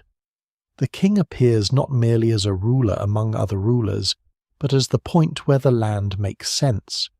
He stands between Upper and Lower Egypt, between the gods and the fields, between the flood and the harvest, between the living and the dead. In royal imagery, order seems to begin with him. Everything before him becomes harder to see, not because it never existed, but because the kingdom writes history backward from the throne. This is one of the most important illusions created by successful states. When a political order becomes durable enough, monumental enough, and sacred enough, it begins to make its own arrival seem inevitable. Later Egyptians could look at the crowns, temples, rituals, king lists, and royal tombs and see a world arranged around monarchy. The pharaoh becomes the natural centre of memory. Earlier village worlds, delta traditions, desert roots, local leaders, and pre-royal experiments in power are folded into a grander story of unity. The land appears as if it had been waiting for the king to complete it. What survives in the record suggests something more complex. Kingship did not solve a simple absence of order. It absorbed many older forms of order and claimed them as its own. The very idea of the two lands carries this tension. It preserves the memory of difference while presenting unity as the sacred achievement of monarchy. Upper and Lower Egypt are not merely geographical labels. They are symbols of a balanced world, joined under one ruler who wears, combines, and performs their identities. Yet before unity becomes a royal fact, each region has its own histories.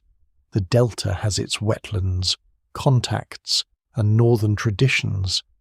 Upper Egypt has its desert-edge cemeteries, elite centres, and expanding political culture. The borderlands, oases, desert routes, and Nubian connections add further complexity. Later ideology does not deny all this variety, but it disciplines it. Difference becomes meaningful only when placed under the king's control. That is why royal history can feel so complete while still hiding so much. A king list gives names, but not the full society beneath them. A temple relief shows victory, but not the negotiations, failures, compromises, and local arrangements that made rule possible. A monument announces divine order, but not the generations of farmers, boatmen, craft workers, herders, quarry workers, administrators, and ritual specialists who held the system together. The state is extraordinarily good at remembering the ruler. It is much less generous toward the slow collective labour that created the world the ruler claimed to command. This does not mean royal ideology was simply dishonest. Ancient Egyptians did not separate politics, religion, nature, and memory in the modern way. To say the king maintained order was not only propaganda in a shallow sense, it was a sacred statement about how the cosmos should function. The problem, for anyone trying to see the earlier past, is that sacred truth and political usefulness can reinforce each other.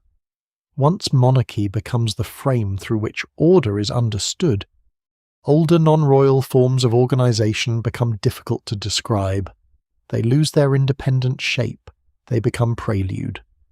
The earliest dynastic period is especially important because it transforms memory into administration and ritual.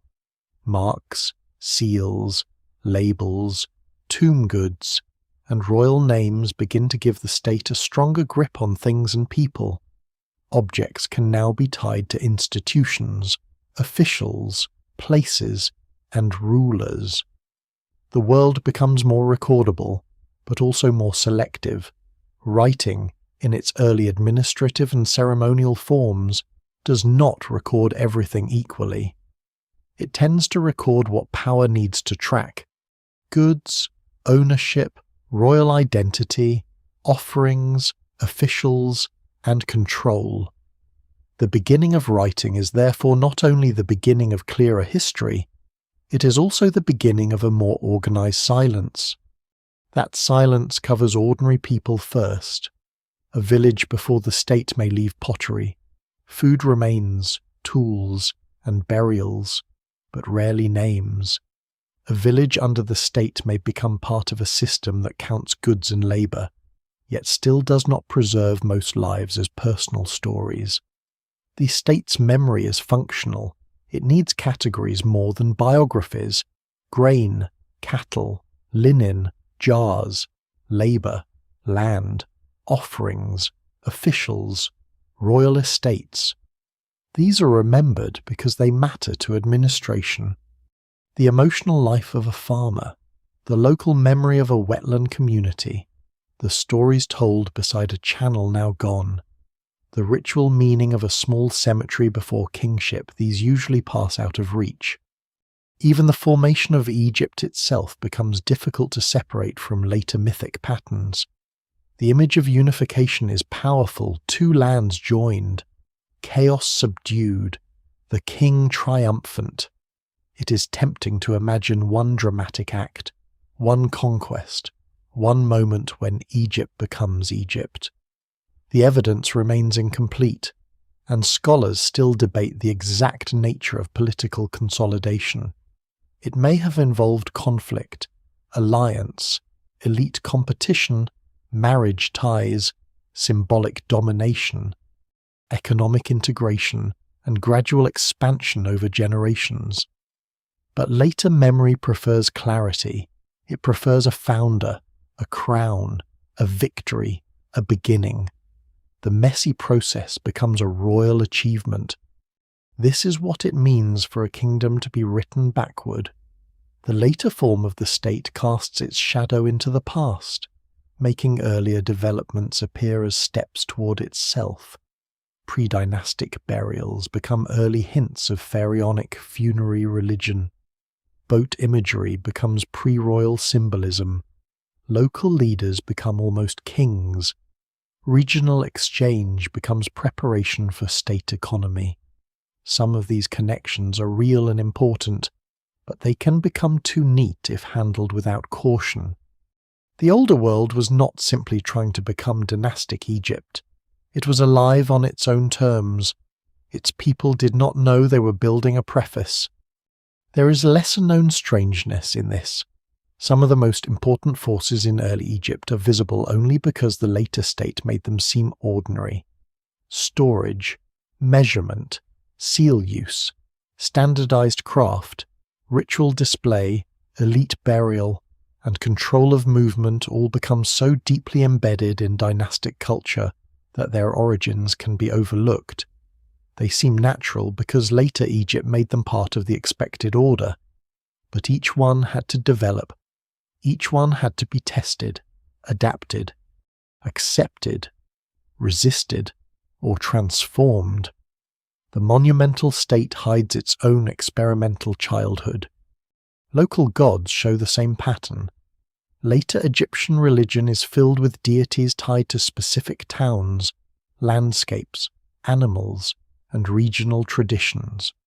When the state expands, it does not simply erase all local cults. It incorporates them, ranks them, connects them to royal rituals, and sometimes elevates them to national importance. This preserves older religious landscapes while changing their meaning. A local sacred place may survive, but now its significance is reframed through the king's relationship with the gods. The past is not destroyed, it is translated into royal grammar. So the kingdom's memory is both a preservation machine and a forgetting machine. Without the state, many names, monuments, and rituals would never have survived. With the state, many older complexities become difficult to recover. Egypt gives us one of the richest ancient records in the world, yet even that richness is uneven. It shines brightest where kings wanted light. It leaves deep shadow where communities existed outside the main beam of royal attention. Beneath the official beginning of Egypt, the earlier land remains like a palimpsest, an old text scraped and written over but not completely erased. The floodplain still holds village traces, the delta still hides buried settlements, cemeteries still preserve damaged memories of social worlds before monarchy. Rock art still hints at power before titles. Vanished branches of the Nile still explain choices that later seem mysterious. The royal story is magnificent, but it is not the whole story. It is the story Egypt learned to tell once kings stood high enough to look backward and make the past appear to have been leading toward them all along. Memory in ancient Egypt was not left to chance. It was built, carved, painted, repeated, sealed, sung, recited, and placed where the living would keep seeing it. A name on stone was not merely information, it was survival. A royal image was not merely decoration, it was authority made visible.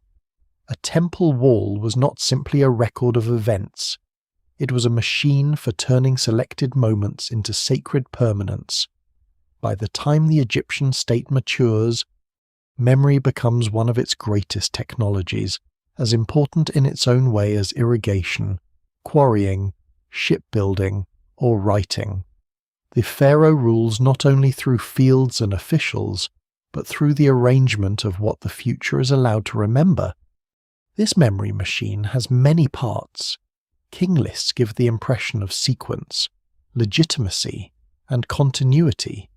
Monuments announce the ruler's presence in landscapes already thick with older meanings.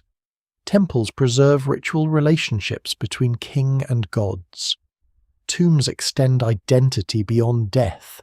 Inscriptions transform offerings, victories, buildings, and donations into statements that can outlast the people who made them. Official art teaches the eye how power should look. The king larger than others, composed, youthful, victorious, embraced by divinity, facing chaos without hesitation. The message is not subtle, but it is effective.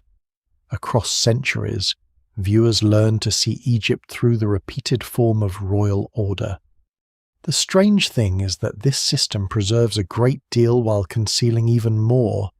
Without it, many royal names would be lost.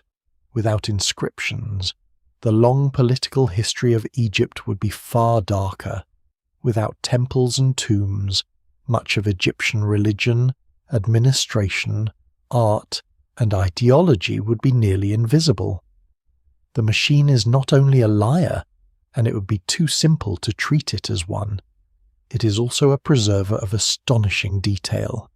It remembers offerings, titles, estates, gods, festivals, building projects, foreign lands, family relationships, and carefully chosen royal actions. But it remembers according to its own interests. It saves what fits the structure of power. It lets other things sink. A king list, for example, looks like history, and in one sense it is. It places rulers in order, gives names a formal home, and creates a chain through which legitimacy can pass. But a king list is never only a neutral list. It is also an argument. It can include, omit, simplify, smooth over, and rearrange. It can make the past look more orderly than it was. It can turn uncertain succession, regional fracture, rival claims, or politically uncomfortable reigns into silence. What survives in the record suggests that Egyptian historical memory was often curated, not merely recorded. The past was valuable, but only when arranged properly. This matters for the world before the pharaohs because royal lists do not begin with village elders, delta traders, desert herders, cemetery communities, or anonymous inventors of social practice. They begin where royal legitimacy needs them to begin. The lives that made kingship possible are outside the frame. Earlier communities are not necessarily hated or deliberately suppressed. They are simply not the kind of past the royal machine is designed to honour. A farmer who helped maintain fields, a craft worker who refined a vessel form, a boatman who carried goods along a branch of the Nile now gone, a ritual specialist in a local shrine before state religion. Hardened, these people may have shaped Egypt profoundly, yet the memory system has little room for them. Temples intensify this selective memory. A temple is a house of a god, but also a theatre of kingship. On its walls, the pharaoh makes offerings, receives divine approval, defeats enemies, renews cosmic order, and participates in rituals that present him as necessary to the world. Even when many hands build, paint, maintain, clean, supply, and serve the temple, the visual center remains royal. The state and the sacred reinforce one another. The god legitimizes the king. The king maintains the god's cult. The temple preserves this relationship in stone and color, repeating it until it feels eternal. Yet temples are also built on older sacred landscapes. A place may have mattered long before a grand structure rose there. Local cults, natural features, burial grounds, processional routes, or older shrines may lie beneath or behind later monumental forms. The later temple does not always destroy the earlier sacred meaning, but it can cover it with a more official one. A local god becomes part of a national religious order. A regional ritual becomes connected to royal theology. A place once known through community memory becomes known through inscriptions sponsored by kings and priests. The old meaning is not entirely gone, but it is translated into the language of the state. Inscriptions give this process a sharper edge.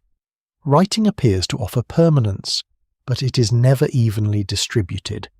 It favors those with access to institutions, materials, scribes, and authority. The earliest uses of writing in Egypt are closely tied to administration, labels, ownership, ritual, and elite display. Later, the written world expands enormously, but most people still do not leave personal narratives. Their lives are mediated through records made for other purposes. They appear as workers, dependents, officials, donors, servants of institutions, or not at all. Writing protects memory, but it also creates the illusion that the unwritten mattered less. Official art works in a similar way. Its conventions are so powerful that they can seem almost natural after repeated exposure.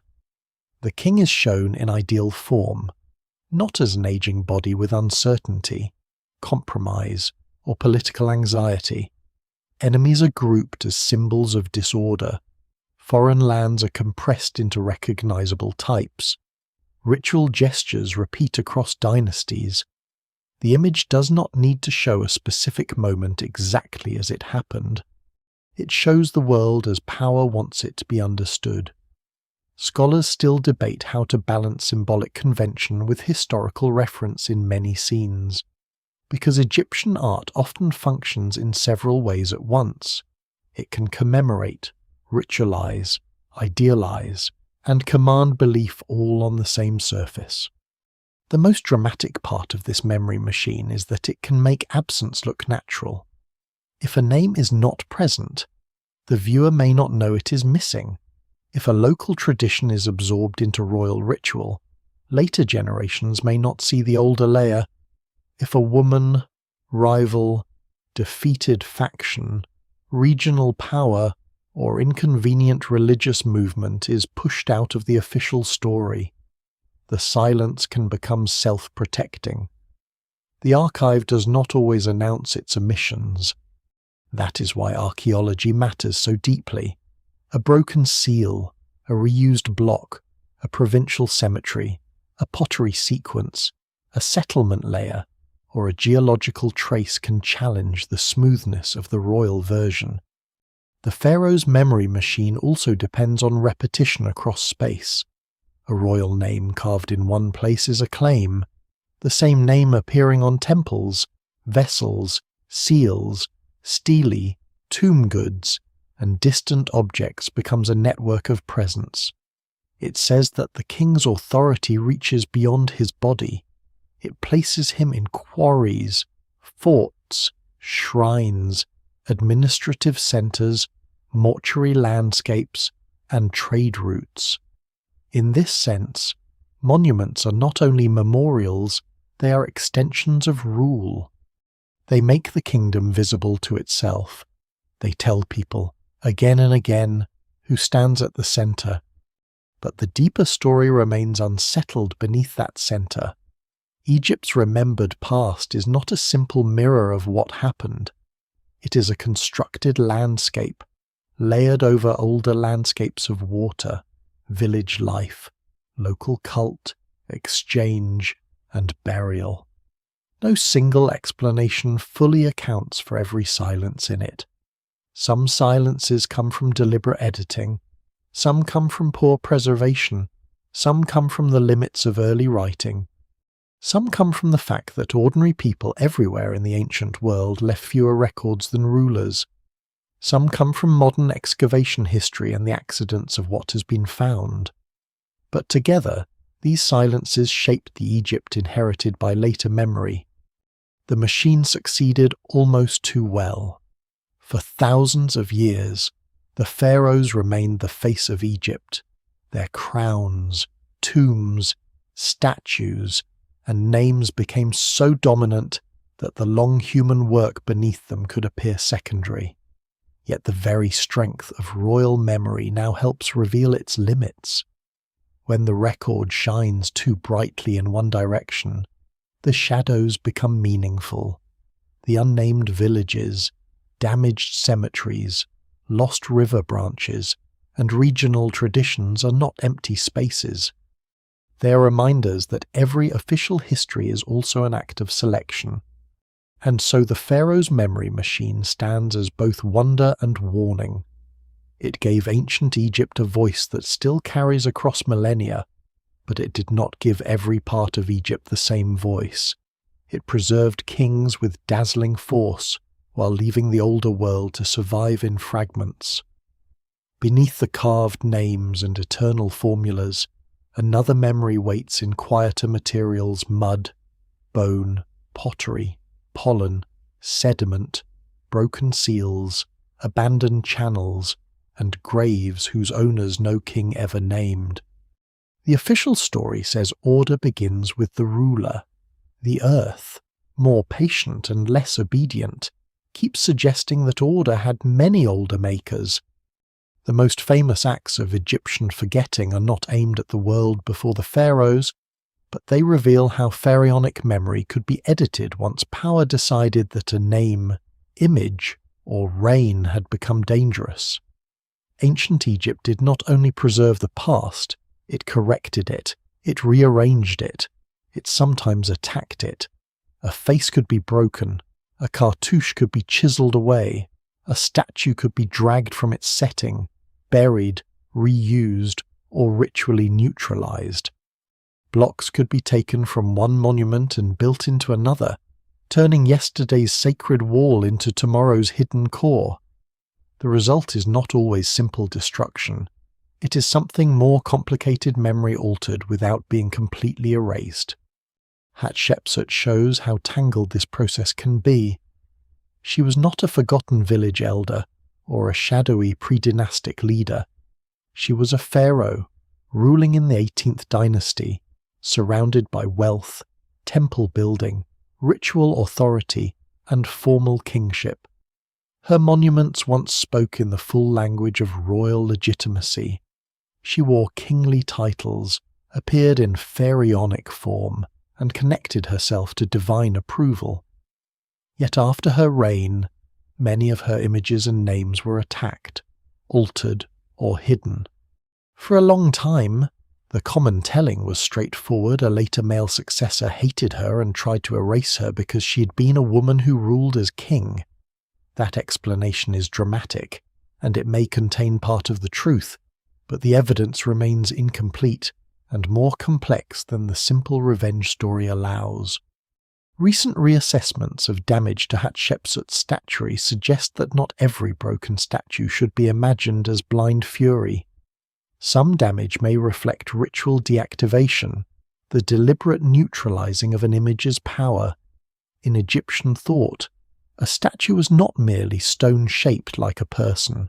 It could function as a vessel for presence, identity, offering, and continued existence. To break certain parts of a statue, separate head from body, damage facial features, or remove identifying marks might be more than vandalism. It could be a way of ending the statue's ritual role. At the same time, political motives still matter. Hatshepsut's memory was clearly pressured, and later royal narratives had reasons to smooth the succession and emphasize a more acceptable line of male kings. No single explanation fully accounts for every scar. This is important because it teaches a broader lesson about Egyptian erasure. The past was not always erased by hatred alone. It could be edited through theology, politics, practicality, reuse, and ritual logic all at once. A statue might be damaged because its owner's memory became inconvenient. It might also be dismantled because its sacred life had to be stopped properly.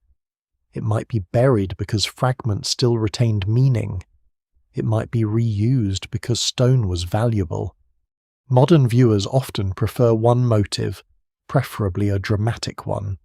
Ancient evidence often gives several motives layered together. Akhenaten reveals another kind of forgetting. His reign disrupted Egypt's religious and political order with extraordinary force. He elevated the Aten, shifted royal focus away from many traditional cults, founded a new capital at Amarna, and reshaped the visual and ritual language of kingship. For a brief moment, Egypt's official world bent toward a new center. Temples, art, names, and theology were reorganized around the solar disk and the royal family's unique relationship with it. Then, after his death, the older religious order returned. Amarna was abandoned, Aten temples were dismantled, blocks were reused. Akhenaten and his immediate successors could be omitted or treated as illegitimate in later memory. The revolution became an interruption that later Egypt worked hard to contain. Here again, the erasure was not total. It almost never is. If Akhenaten had truly been erased perfectly, there would be no Akhenaten to discuss. Instead, his memory survived in broken forms, reused blocks, abandoned city remains, damaged names, altered inscriptions, tombs, art fragments, and the archaeological rediscovery of Amarna. The attempt to forget preserved evidence by accident. Blocks from dismantled Atean temples were sometimes used as building material in later structures, hidden inside walls where they escaped complete weathering. The official memory tried to close the wound, but the physical debris remained. Egypt's act of correction became archaeology's gift. This is one of history's dry little ironies. A ruler tries to remove a predecessor, and the removal leaves a scar. The scar becomes evidence. A smooth official record may say less than a damaged monument. A chiseled-out name can speak loudly because it proves that someone cared enough to remove it. A reused block can reveal an earlier building because its decoration survives when no one expected to see it. Erasure, when imperfect, becomes a form of preservation. The very violence done to memory can keep the memory alive. The world before the pharaohs was not erased in the same way as Hatshepsut or Akhenaten. There were no pre-dynastic king lists hacked apart because village culture offended a later ruler. There was no royal decree against the Green Sahara or the Delta's older communities. The comparison must remain careful. But these later cases show the habits of a civilization that understood memory as active, powerful, and dangerous. Names mattered, images mattered, statues mattered. The arrangement of the past mattered. If Egypt could reshape the memory of kings who had ruled in stone, then it could certainly absorb, flatten, or overshadow older worlds that had left fewer defences. The process could be subtle. A local tradition becomes part of a state cult, and its independent origin fades. A regional ancestor is replaced in memory by a royal founder, a sacred place is rebuilt under royal patronage, and the earlier shrine disappears beneath official architecture. A burial ground is reused, and its first community becomes archaeologically confused. A river branch silts up, and the human world along it becomes invisible. A state myth presents unity as the beginning of order, and the messy centuries before unity become a shadow. Nothing needs to be burned for memory to change. Sometimes memory is defeated by being incorporated. This is why the phrase pharaohs tried to erase works best as an atmospheric truth, rather than a literal accusation against every ruler. Pharaohs and the institutions around them did create selective history. They privileged royal names, divine legitimacy, monumental projects, military triumphs, temple offerings, and cosmic order. They also damaged or suppressed certain memories when those memories threatened legitimacy. But many losses were not planned. They came from reuse, erosion, water, looting, decay, excavation history, and the simple fact that most ancient people did not have access to durable self-representation. The pharaoh's memory machine did not erase everything by command. It erased partly by attention. It remembered some things so loudly that others became almost inaudible. What survives in the record suggests that ancient Egypt was less like a single book and more like a wall painted, scraped, repaired, painted again, then broken and reused in another building. The older layer remains in places, but not evenly. Hatshepsut's damaged statues, Akhenaten's dismantled temples, altered names, reused blocks, and broken images reveal a culture where the past could be edited physically. The pre-pharaonic world reveals something even more fragile, a past that often needed no enemy to become obscure. It only needed to be older, wetter, poorer in stone, less royal, and less useful to the story kings wanted to tell. And still, erasure fails. It fails because stone keeps scars. It fails because pottery outlives speech. It fails because sediment remembers water. It fails because graves, even disturbed ones, preserve patterns. It fails because DNA can remain where names vanish. It fails because modern science has learned to listen to things ancient kings never meant to record. The pharaohs were masters of memory, but they were not masters of all memory. Beneath the official surface, the broken, reused, half-silenced past continues to wait, not as a lost empire demanding fantasy, but as something more human, a record of how difficult it is to make any world disappear completely. Egypt was never as alone as its monuments can make it seem. The great temples and pyramids stand with such confidence, so deeply rooted in the Nile landscape, that it is easy to imagine Egypt as a world sealed inside itself, created by the river, protected by deserts, and untouched except when armies or traders crossed its borders. Later Egyptian ideology often encourages that feeling. Egypt is the ordered land, the black soil held in balance, the sacred valley where kings maintain cosmic stability against the disorder beyond. But the deeper record tells a less isolated story. Before and during the rise of the state, the Nile is not a wall, it is a corridor.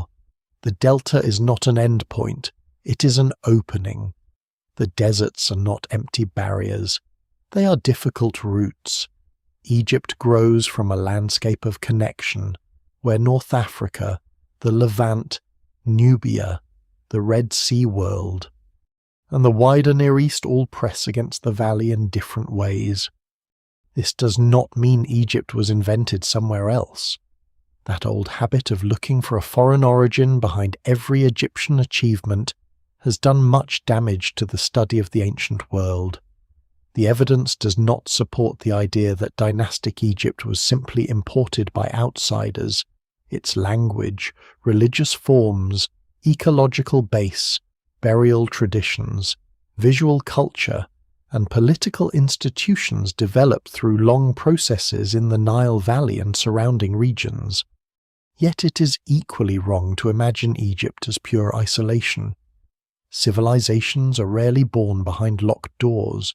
They form through local invention, borrowed ideas, adapted materials, rival examples, environmental pressure, and the movement of people across landscapes that modern maps divide more cleanly than ancient life ever did. The delta is central to this connected world. Its northern marshes and channels open toward the Mediterranean. Its eastern routes lead towards Sinai and the southern Levant. Even before writing provides clear names for places and peoples, objects and materials suggest contact. Copper, certain stone types, pottery influences, architectural hints, and imported goods all show that Lower Egypt was part of exchange networks wider than the Nile itself. At sites such as Mahdi, connections with the Levant appear in ways that are practical rather than spectacular storage. Trade goods, raw materials, and everyday technologies. This is the kind of contact that changes societies quietly. It does not need a conquering army. A tool form, a material, a storage practice, a prestige item, or a new route can alter local possibilities without leaving a dramatic story. To the south, Nubia and the Nile beyond Egypt were equally important. The river did not stop at Egypt's southern boundary. It continued into regions with their own communities, resources, and traditions. Nubia was not merely a source of exotic goods for Egypt, though later Egyptian records often frame southern lands through the needs and fears of the state. Long before imperial language hardens, contacts along the Nile involve movement of people, cattle, pottery, stone, gold-bearing regions, ideas, and social practices. The southern frontier is not only a border, it is a zone of contact and tension, sometimes exchange, sometimes rivalry, often both. Scholars still debate the details of early interactions between Upper Egypt and Nubian groups, but the broader pattern is clear. Egypt's rise occurred within a Nile world larger than Egypt itself. Westward, the older Green Sahara adds another layer. As the Sahara dried, roots and communities changed, but memory and movement did not simply vanish overnight. People who had known grasslands, lakes, herding lifeways, and seasonal mobility became part of a shifting North African story. Some may have moved toward more reliable water. Others adapted in place for generations before conditions became too difficult. The Nile Valley, in this context, is both refuge and crossroads. Its population history is not a sealed container. Ancient DNA from North Africa and, more recently, from an Old Kingdom Egyptian individual points toward deep regional ancestry mixed with wider connections, including links to populations associated with the Fertile Crescent. These findings are still limited, and one genome cannot speak for all of ancient Egypt. But they reinforce what archaeology already suggests: Egypt's human story is layered, regional, and connected. The Old Kingdom genome is especially evocative because it belongs to a time when Egypt is already monumental, already royal, already capable of building the architecture that still dominates the imagination. Yet even there, beneath the administrative and stone-built face of pharaonic civilization, ancestry carries traces of broader contact. The individual does not prove a single migration event or a simple origin story. The evidence remains incomplete, and future genomes may complicate the picture further, but the result is a reminder that bodies preserve histories official monuments do not mention. A king may claim order through divine descent and sacred geography, but human ancestry remembers movement, mixture, marriage, trade, and contact across boundaries that ideology makes sharper than life did. Connections with Mesopotamia are among the most debated and fascinating parts of early Egyptian history. Both regions developed writing, cities or proto-urban centers, elite administration, monumental art, and complex political structures, though not in the same way and not on identical timelines. Certain motifs and technologies may have moved between Egypt and the Near East during the late 4th millennium BCE, possibly through indirect exchange networks rather than direct state-to-state contact. Cylinder seals, artistic themes, boat imagery, administrative habits, and prestige goods have all been discussed in this context. But caution is essential. Similarity does not always mean borrowing. Influence does not mean dependence. Egypt may have absorbed selected ideas while transforming them so thoroughly that they became Egyptian in meaning. No single explanation fully accounts for the relationship. The most grounded way to see these contacts is not as a search for the true parent of civilization, but as a map of conversations. Egypt speaks with the Levant through the Delta. It speaks with Nubia through the Nile. It speaks with North Africa through desert routes and older ecological histories. It speaks with the Red Sea and eastern deserts through minerals, stone, and paths known to people moving through harsh terrain. It speaks with distant worlds through goods that pass hand to hand, perhaps losing the memory of their first makers long before they reach the Nile. Early Egypt is not a copy, but it is not silent. It is part of an ancient network of adaptation. These contacts also shaped power. Exotic materials are useful precisely because they come from elsewhere. A local leader who can obtain rare goods demonstrates reach. A ruler who controls routes controls more than objects. He controls access to the distant and the unusual. Materials from outside Egypt can become signs of Egyptian authority once they enter elite hands. Ivory, incense, copper, lapis-colored stones, shells, hardwoods, gold, and fine stones all carry political weight when transformed into ritual objects. Ornaments, weapons, vessels, or funerary goods. The foreign becomes royal. The distant becomes proof that the ruler's influence extends beyond ordinary horizons. This is another form of absorption. Just as the state absorbs older village customs into royal ideology, it absorbs external materials and ideas into Egyptian forms. A contact does not remain foreign forever. It becomes part of a local grammar. A borrowed technique may serve an Egyptian ritual. An imported material may be carved into an Egyptian symbol. A trade route may become part of royal administration. A frontier exchange may be remembered later as tribute. The pharaoh's world is powerful partly because it can take movement and turn it into order. And yet, beneath the official confidence, the connectedness remains visible. Egypt's story begins to look less like a miracle in isolation and more like a brilliant concentration of many older currents. Water concentrates life in the Nile Valley. Drying landscapes concentrate movement. Trade concentrates rare materials. Ritual concentrates meaning. Kingship concentrates memory. By the time the pharaoh stands as the image of divine order, he's standing at the meeting point of forces far older and wider than the crown itself. This does not weaken Egypt's uniqueness.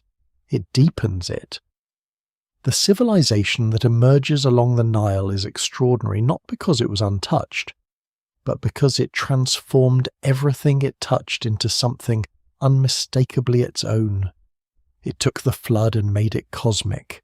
It took local symbols and made them royal. It took regional gods and placed them in a national sacred order. It took outside goods and folded them into Egyptian prestige. It took older human movement and covered it with the language of eternal land. The pharaohs did not rule a sealed world. They ruled a crossroads that learned how to present itself as a universe. Even the strongest memory machine has limits. A king can command stonecutters to carve his name deeper. Priests can repeat rituals until they feel older than the hills. Scribes can arrange reigns into lists, omit what embarrasses the throne, and turn disorder into a neat procession of rulers. Temples can swallow earlier shrines. Tombs can dominate older burial grounds. A royal monument can pull the eye so completely that everything smaller seems to disappear. But the earth does not remember like a court. It keeps things without flattery. It stores broken pottery beside royal stone, pollen beside temple inscriptions, ash beside offerings, human bone beside official silence, and old river scars beneath fields that no king could persuade to forget. This is where the hidden world before and beneath pharaonic Egypt becomes most resilient. It survives not as one dramatic secret, but as a crowd of small refusals. A ceramic vessel carries the shape preferred by a community before political unification. A burial position preserves a ritual habit that predates written funerary theology. A chipped stone blade records a technique passed between hands long before any scribe writes a title. A bead made from a distant material hints at a route across desert or river, a cattle bone, a fish spine, a seed, a grain impression in clay, a piece of charcoal, a microscopic plant remain in sediment. All of these can speak against the illusion that history belongs only to kings. Pottery is one of the most stubborn witnesses. It breaks easily, but it does not vanish easily. A pot can be shattered, scattered, buried, and still remain readable to those who know how to compare clay, temper, shape, surface, firing, and decoration. In the pre-dynastic story, pottery helps reveal regional difference, exchange, chronology, and changing social habits. It can show when one style spreads into another region, when local traditions persist, when elite display grows, and when everyday domestic life differs from funerary performance. A royal inscription may claim unity, but pottery often remembers diversity. It shows that Egypt was not born smooth. It was assembled from uneven textures. Graves carry the same resistance, even when damaged. Royal tombs make death spectacular, but smaller cemeteries preserve older and broader patterns.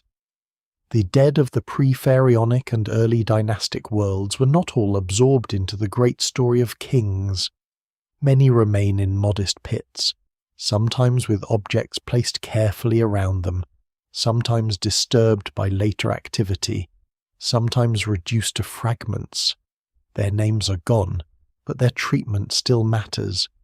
It shows that communities had beliefs, hierarchies, attachments, and rituals before the state wrote theology in monumental form. The evidence remains incomplete, and no grave can be read as a simple sentence. But across many sites, the repetition of care becomes impossible to dismiss. Sediment remembers another story entirely. It records water that no longer flows, flood levels that rose and fell, channels that shifted, landscapes that attracted settlement and then lost it. A buried river branch is not impressed by royal ideology. It does not care whether later travellers see only desert beside a pyramid. It remains in the ground as grain size, mineral composition, moisture pattern, buried topography, and chemical trace, through coring, remote sensing, and geomorphology. The lost water of Egypt returns as evidence. The landscape itself becomes an archive older and more impartial than any king list. It shows that many decisions once explained by mystery may have been guided by channels, harbours, flood basins, and access routes now hidden. Genomes add a more intimate form of memory. Bodies carry histories that official art rarely admits. Movement, ancestry, mixture, isolation, and contact can survive in DNA long after names and languages fade. Ancient genomes from North Africa and Egypt are still few, and scholars must be careful not to build sweeping conclusions from limited samples. Yet even limited evidence can disrupt simple stories. It reminds us that human populations are not symbols on temple walls. They are families. Marriages, migrations, local continuities, and distant connections woven through time. Pharaohs could define Egypt as a sacred land, but they could not prevent bodies from remembering older and wider relationships. Objects also resist being reduced to royal meaning. A piece of imported stone found in an elite grave may have been transformed into a symbol of status, yet it still points beyond Egypt. Copper may speak of Sinai or Near Eastern contact. Shells may hint at Red Sea or Mediterranean routes. Ivory may point southward or toward networks of exchange, even when the state later claims such materials as signs of royal reach. The objects retain their deeper truth. Egypt was connected before it was centralized. The pharaoh could stand at the center of the display, but the road that brought the material existed before the display did. Old routes are harder to see than the objects, but they may be even more important. A desert path can vanish beneath wind-blown sand. A seasonal track can leave almost nothing except campsites, rock art, wells, quarry marks, or scattered debris. Yet roots are the veins of early complexity. Through them move stone, animals, salt, shells, stories, marriage partners, ritual ideas, and news of distant places. The pre-pharaonic world is full of such movement. Later, royal expeditions will formalize and commemorate some routes, carving names and boasting of control. But long before official expeditions, people already knew how to cross difficult ground. The state did not invent movement. It claimed it. There is a powerful contradiction here. The pharaohs built for eternity, but some of the most revealing evidence for Egypt's deeper past comes from things never meant to be eternal. Ordinary pottery, food waste, mud brick stains, animal bones, settlement floors, hearth debris, seeds, tools. These traces survive by accident, not ambition. They do not flatter themselves. They do not insist on greatness. And because of that, they often bring us closer to the lived world than royal art can. A temple relief shows what power wanted to say. A rubbish pit may show what people actually used, ate, discarded, repaired, and repeated. What survives in the record suggests that Egypt's buried past is strongest when many kinds of evidence are placed together. Pottery without landscape can mislead. DNA without archaeology can become too abstract. A grave without settlement may overemphasize death. A monument without river history can seem more mysterious than it was. But when these clues meet, a more textured Egypt appears. It is a place of shifting water, regional cultures, long-distance contact, emerging hierarchy. Local ritual, environmental pressure, and gradual absorption into royal order. No single explanation fully accounts for the transformation, but the fragments begin to lean in the same direction. They show continuity beneath claims of sudden beginning. This is what pharaohs could not bury. They could bury bodies, names, rivals, temples, statues, and older blocks inside newer walls. They could bury political discomfort under official order. They could bury local histories beneath national mythology. But they could not bury everything, because too much of history is not kept in the places rulers control. It is kept in landscapes, in habits, in broken things, in the chemistry of old mud, in the stubborn survival of materials beneath later ambition. The royal story may dominate the surface, but the surface is never the whole ground.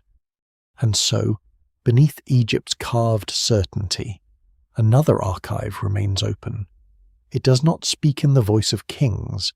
It speaks in fragments, measurements, scars, patterns, absences, and surprises. It asks for patience rather than obedience. It does not reveal a forbidden empire beneath the flood, but it reveals something more valuable, the slow making of a civilization by people whose names were not preserved, in landscapes that changed, through contacts that crossed borders, under skies where the river could still decide everything. The pharaohs could command memory, but they could not command the mud. And the mud, in the end, has kept its own record. The phrase before the flood has a dangerous beauty. It suggests water rising over a world that should have survived. It suggests a memory older than writing, a civilization swallowed before kings could name it, a truth buried beneath silt while later rulers pretended to begin history themselves. This is why the idea returns so easily in books, films, internet theories, and whispered explanations for ruins that seem too old, too large, or too strange.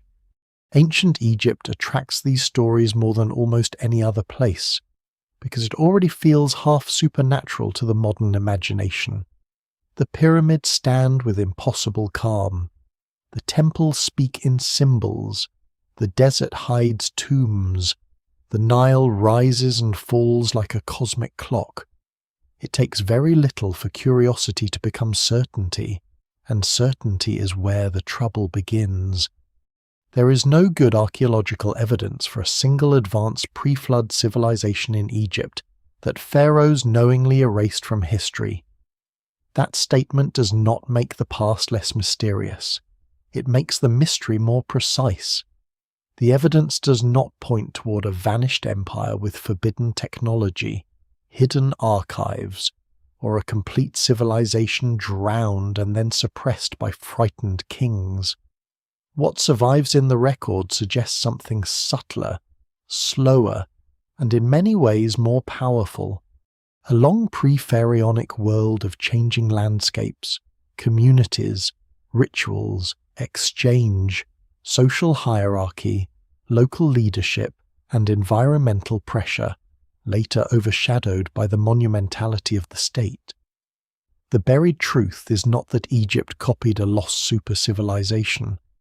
The buried truth is that Egypt itself had a deep, uneven childhood that royal history made difficult to see. Flood myths complicate this, because they are emotionally convincing even when they are not literal records. Many cultures remember destructive waters, great rains, sea incursions, river disasters, or cosmic floods. In river civilizations, flood is both physical experience and symbolic language. The Nile's annual inundation was not an apocalypse, but it was still an event around which life was organized. Water could renew the world, but also threaten it. Beyond the Nile, North Africa's older humid landscapes faded over millennia, leaving memories of water in places now dry, along coasts and lowlands elsewhere. Rising seas after the Ice Age transformed human worlds. It is easy to understand why later people imagined earlier ages as worlds before a flood. Water really did change human history, but the existence of real environmental change does not prove the existence of a hidden global civilization. The stronger version of the story is not a conspiracy, it is a transformation. Before the pharaohs, the Nile Valley and Delta were already inhabited by communities adapting to water, soil, animals, trade, and ritual life. The Sahara to the west had known greener phases. The Nile itself had branches and landscapes now gone. The Delta had its own development, partly hidden by preservation problems. Upper Egypt saw increasing hierarchy, elite burials, long-distance exchange, and symbolic power. Rock art and prestige objects show the visual language of authority forming before dynastic kingship. Cemeteries preserve the dead of societies that were not yet organized around the pharaoh, yet were far from simple. This is a world worth recovering on its own terms, without turning it into something unsupported. The appeal of the lost civilization idea often comes from a reasonable feeling misdirected. People sense that the official image of Egypt is incomplete. They are right. They sense that history told only through pharaohs leaves too many lives out. They are right. They sense that landscapes have changed dramatically and that some ancient settings are misunderstood when viewed through modern dryness. They are right again. But from there, the leap to an erased advanced civilization goes beyond the evidence. The gap in knowledge is real, but a gap is not proof of whatever fits inside it most dramatically. Archaeology works in the harder space between absence and imagination. This is especially important because the real pre-pharaonic story gives agency back to people who are often erased by both royal ideology and modern fantasy. A lost super-civilization can be strangely dehumanizing. It replaces farmers, herders, craft workers, boatmen, traders, mourners, and local leaders with an invisible master culture that supposedly explains everything. It turns gradual human achievement into inheritance from a mysterious source. But the evidence points toward generations of ordinary and extraordinary human effort, people learning landscapes, adapting to flood cycles, experimenting with crops and animals, shaping pottery, burying the dead with care, exchanging materials, developing symbols, and negotiating leadership. Their world was not lesser because it lacked pyramids. It was the ground from which pyramids eventually became possible. The pharaohs did not need to fear this world in the way a king fears a rival army. They benefited from it. They inherited its agricultural knowledge, ritual habits, exchange routes, burial concerns, craft traditions, and symbolic vocabulary. What they may have feared, more broadly, was disorder rival claims, broken succession, religious disruption, regional fragmentation, names that threatened legitimacy, memories that did not serve the current order.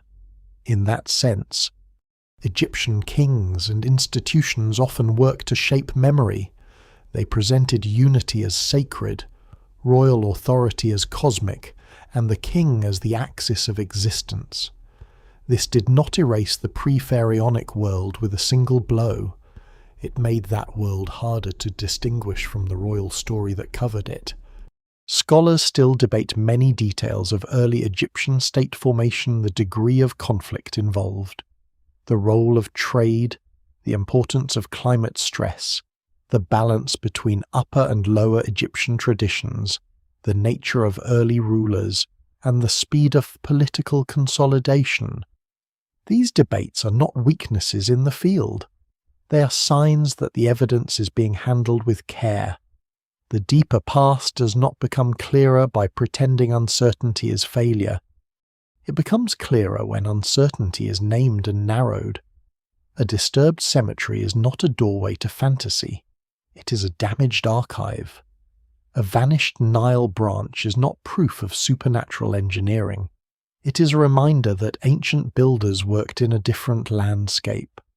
A missing text is not proof of suppression. It may simply mean the people in question never wrote that kind of text, or wrote it on materials that did not survive.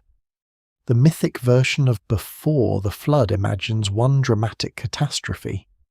The archaeological version reveals many quieter floods, seasonal floods that renewed and threatened fields, climate shifts that made green regions drier, river branches that migrated and died, political floods, when royal ideology spread over older local memories, monumental floods, when stone architecture overwhelmed mud-brick communities in historical visibility, modern floods of attention when tourists, books, films, and speculation focus endlessly on pyramids, while settlements and cemeteries receive far less imagination. The old world was covered again and again, not always by water and not always on purpose. This is why the title works best as a doorway, not a verdict. Before the Flood is a way of entering the lost environmental memory of Egypt, the greener Sahara, the many-channeled Nile, the vanished branch near the pyramids, the floodplain that kept reshaping life. The Civilization Pharaohs tried to erase as a way of describing the broader human past pushed into shadow by royal memory delta communities, pre-dynastic cemeteries, local traditions, early leaders, and all the unnamed makers of Egyptian civilization. Taken literally, the phrase misleads. Taken as cinematic metaphor, it points towards something true. Egypt did not begin with the pharaohs, it became visible through them, and perhaps that is the most haunting idea of all. Not that a perfect lost civilization waits beneath the sand, but that the real past is made of worlds that were never fully recorded, never fully named, never fully protected from later glory. The pharaohs did not erase a fantasy empire before the flood. Time did not leave us a simple secret to unlock. Instead, it left fragments of a deeper Egypt, a country older than its crowns, where water moved differently, memory was local, power was still becoming an image, and civilization was not a finished monument but a slow gathering of human choices beside a river that never promised to stay the same. The buried worlds of Egypt are not finished speaking. Even now, after centuries of digging, drawing, measuring, translating, removing sand, returning sand, scanning stone, coring floodplains, and arguing over fragments that would fit in a hand, the beginning of Egypt remains unfinished. That is not because the past is empty. It is because the past is layered too deeply for any one generation to exhaust. Every new method changes the edge of what can be known. A cemetery once dismissed as badly disturbed becomes useful again when its pottery, bones, and spatial patterns are re-examined. A dry channel becomes visible from satellite radar. A fragment of ancient bone becomes genetic evidence. A scar on a statue becomes a clue to ritual handling rather than simple destruction. A low mound in a field becomes part of a story older than the monuments nearby. Egypt, which has always seemed like the ancient world most fully revealed, keeps showing that revelation was only partial. This is why recent discoveries matter so much, even when they arrive first as cautious reports rather than fully published final conclusions. New tombs, new surveys, new cemetery work, and new landscape studies do not simply add decorative details to a completed picture. They can shift the frame. Reports of very early tombs in regions such as Middle Egypt, including material connected to pre-dynastic and early dynastic horizons, remind us that the roots of monumental Egypt are still being uncovered in places outside the most famous archaeological theatres. Such finds must be handled carefully until full scholarly publication appears. A newspaper report is not the same as a final excavation monograph, but the pattern is meaningful beneath the grand story of pyramids and kings. There are still older graves, regional histories, technical experiments, and long-used burial landscapes waiting to be placed properly into the larger narrative. The most exciting discoveries are often not the most spectacular at first glance. A golden mask can seize the world's attention in an instant, but a sediment core from an old Nile branch may change how we understand an entire landscape. A decorated tomb can feel more dramatic than a line of ancient mud, but the mud may explain where people lived, why they moved, how they farmed, and why monuments were placed where they were. Modern archaeology increasingly understands Egypt not as a series of isolated treasures, but as an ecological and social system. The old question was often, what did the pharaoh build? The deeper question is, what world made that building possible? Remote sensing has become one of the quiet revolutions in this work. Radar, satellite imagery, magnetometry, ground-penetrating survey, and geophysical mapping can reveal buried channels, settlement traces, walls, roads, and anomalies invisible from the surface. In a country where the modern landscape has been cultivated, inhabited, flooded, dried, and reused for thousands of years, this matters enormously. It allows researchers to see patterns before excavation begins, and sometimes to protect what excavation would damage. The desert may look blank, a field may look ordinary, a town may sit over ancient layers without announcing them, but instruments can detect subtle differences in soil, moisture, magnetic response, and buried structure. The surface stops being the final authority. Sediment science is equally transformative. The Nile, once treated mainly as the timeless background of Egyptian civilization, is now studied as an active historical force. Cores taken from floodplains and old channels can preserve evidence of river behavior, vegetation, climate, human activity, and environmental change. They help reconstruct branches that no longer flow, wetlands that have vanished, and floodplain conditions that shaped settlement and agriculture. What survives in the record suggests that many ancient choices only make sense when the lost water is restored to the map. A pyramid, a cemetery, a harbour, or a settlement may appear isolated today because the river that connected it has gone underground. Ancient DNA, though still limited in Egypt by preservation challenges and long-standing ethical and technical concerns, is beginning to add another layer. It cannot replace archaeology. A genome does not tell us what a person believed, what language they spoke in daily life, how they understood the river, or how their community remembered the dead, but it can reveal ancestry, biological relationships, population connections, and movement in ways inscriptions often cannot. The recent success in sequencing an Old Kingdom individual shows both the promise and the caution required. One person is not a civilization. One sample is not a map of all Egypt, yet each carefully studied genome becomes a new kind of witness, one that can speak from beneath the categories created by later states. The same is true of residue analysis, microscopic plant remains, animal bones, isotopes, and materials science. A pot can reveal what it once held. Teeth and bones can suggest diet, mobility, and stress. Stone can sometimes be traced back to its source. Pigments can reveal technical choices. Wood, when preserved or identified, can point to trade and environment. Seeds can show crops and gathering habits. Animal remains can show herding, hunting, fishing, ritual use, or changing ecology. None of these clues alone can tell the whole story, but together they pull attention away from kings alone and toward the lived systems that supported kingship. The future of Egypt's earliest history may therefore lie as much in laboratories and landscapes as in tomb entrances. The next major shift might come from a known site reanalyzed with new methods.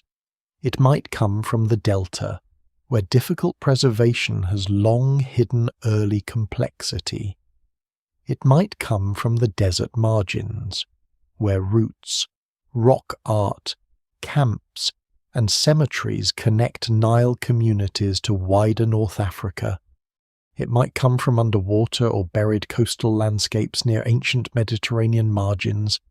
It might come from another genome, another cemetery, another lost river branch, another humble object that forces scholars to adjust a comfortable model. The evidence remains incomplete, and that incompleteness is not a failure. It is the condition of honest history. What is already clear is that Egypt's beginning cannot be reduced to a single founding moment. The Old World rises through many discoveries at once. The Green Sahara returns through rock art, ancient DNA, and environmental reconstruction. The Delta returns through new attention to northern development. Pre-dynastic cemeteries return as damaged but vital archives. Nile branches return through remote sensing and sediment cores. Hatshepsut and Akhenaten return through the scars of memory politics. Ordinary people return through pots, graves, tools, seeds, and bones. The pharaohs remain central, but they no longer stand alone in the light. This is the deeper answer to the mystery. The past still rising from Egypt is not a forbidden civilization hidden intact beneath a flood. It is a more fragmented, more demanding, more human world.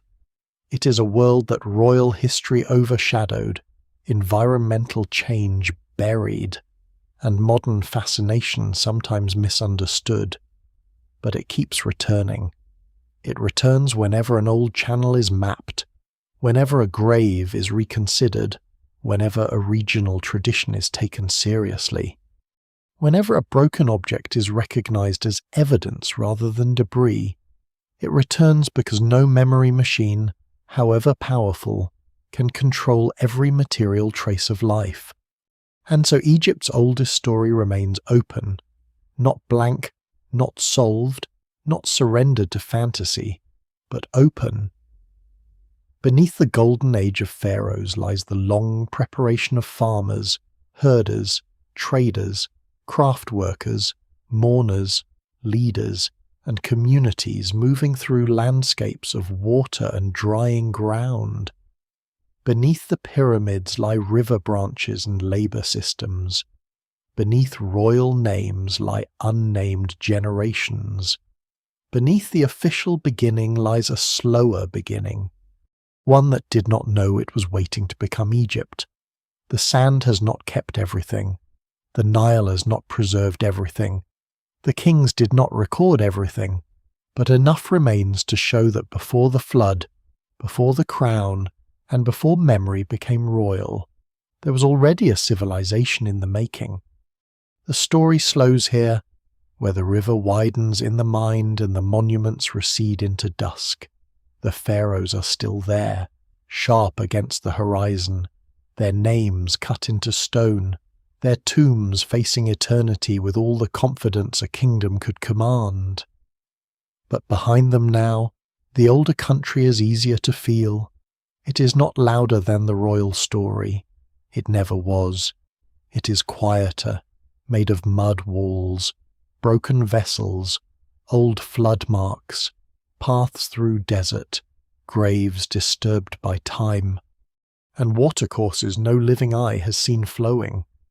That older Egypt asks for a different kind of attention. It does not offer one final secret. It offers layers, a greener Sahara fading into dryness, a Nile that shifts its branches and carries memory north, a delta whose wet ground hides what its people built, villages slowly learning hierarchy, cemeteries turning grief into evidence, images of power forming before crowns, kings rising from older needs and then telling the story as if order began with them. Nothing human begins as suddenly as later history likes to claim.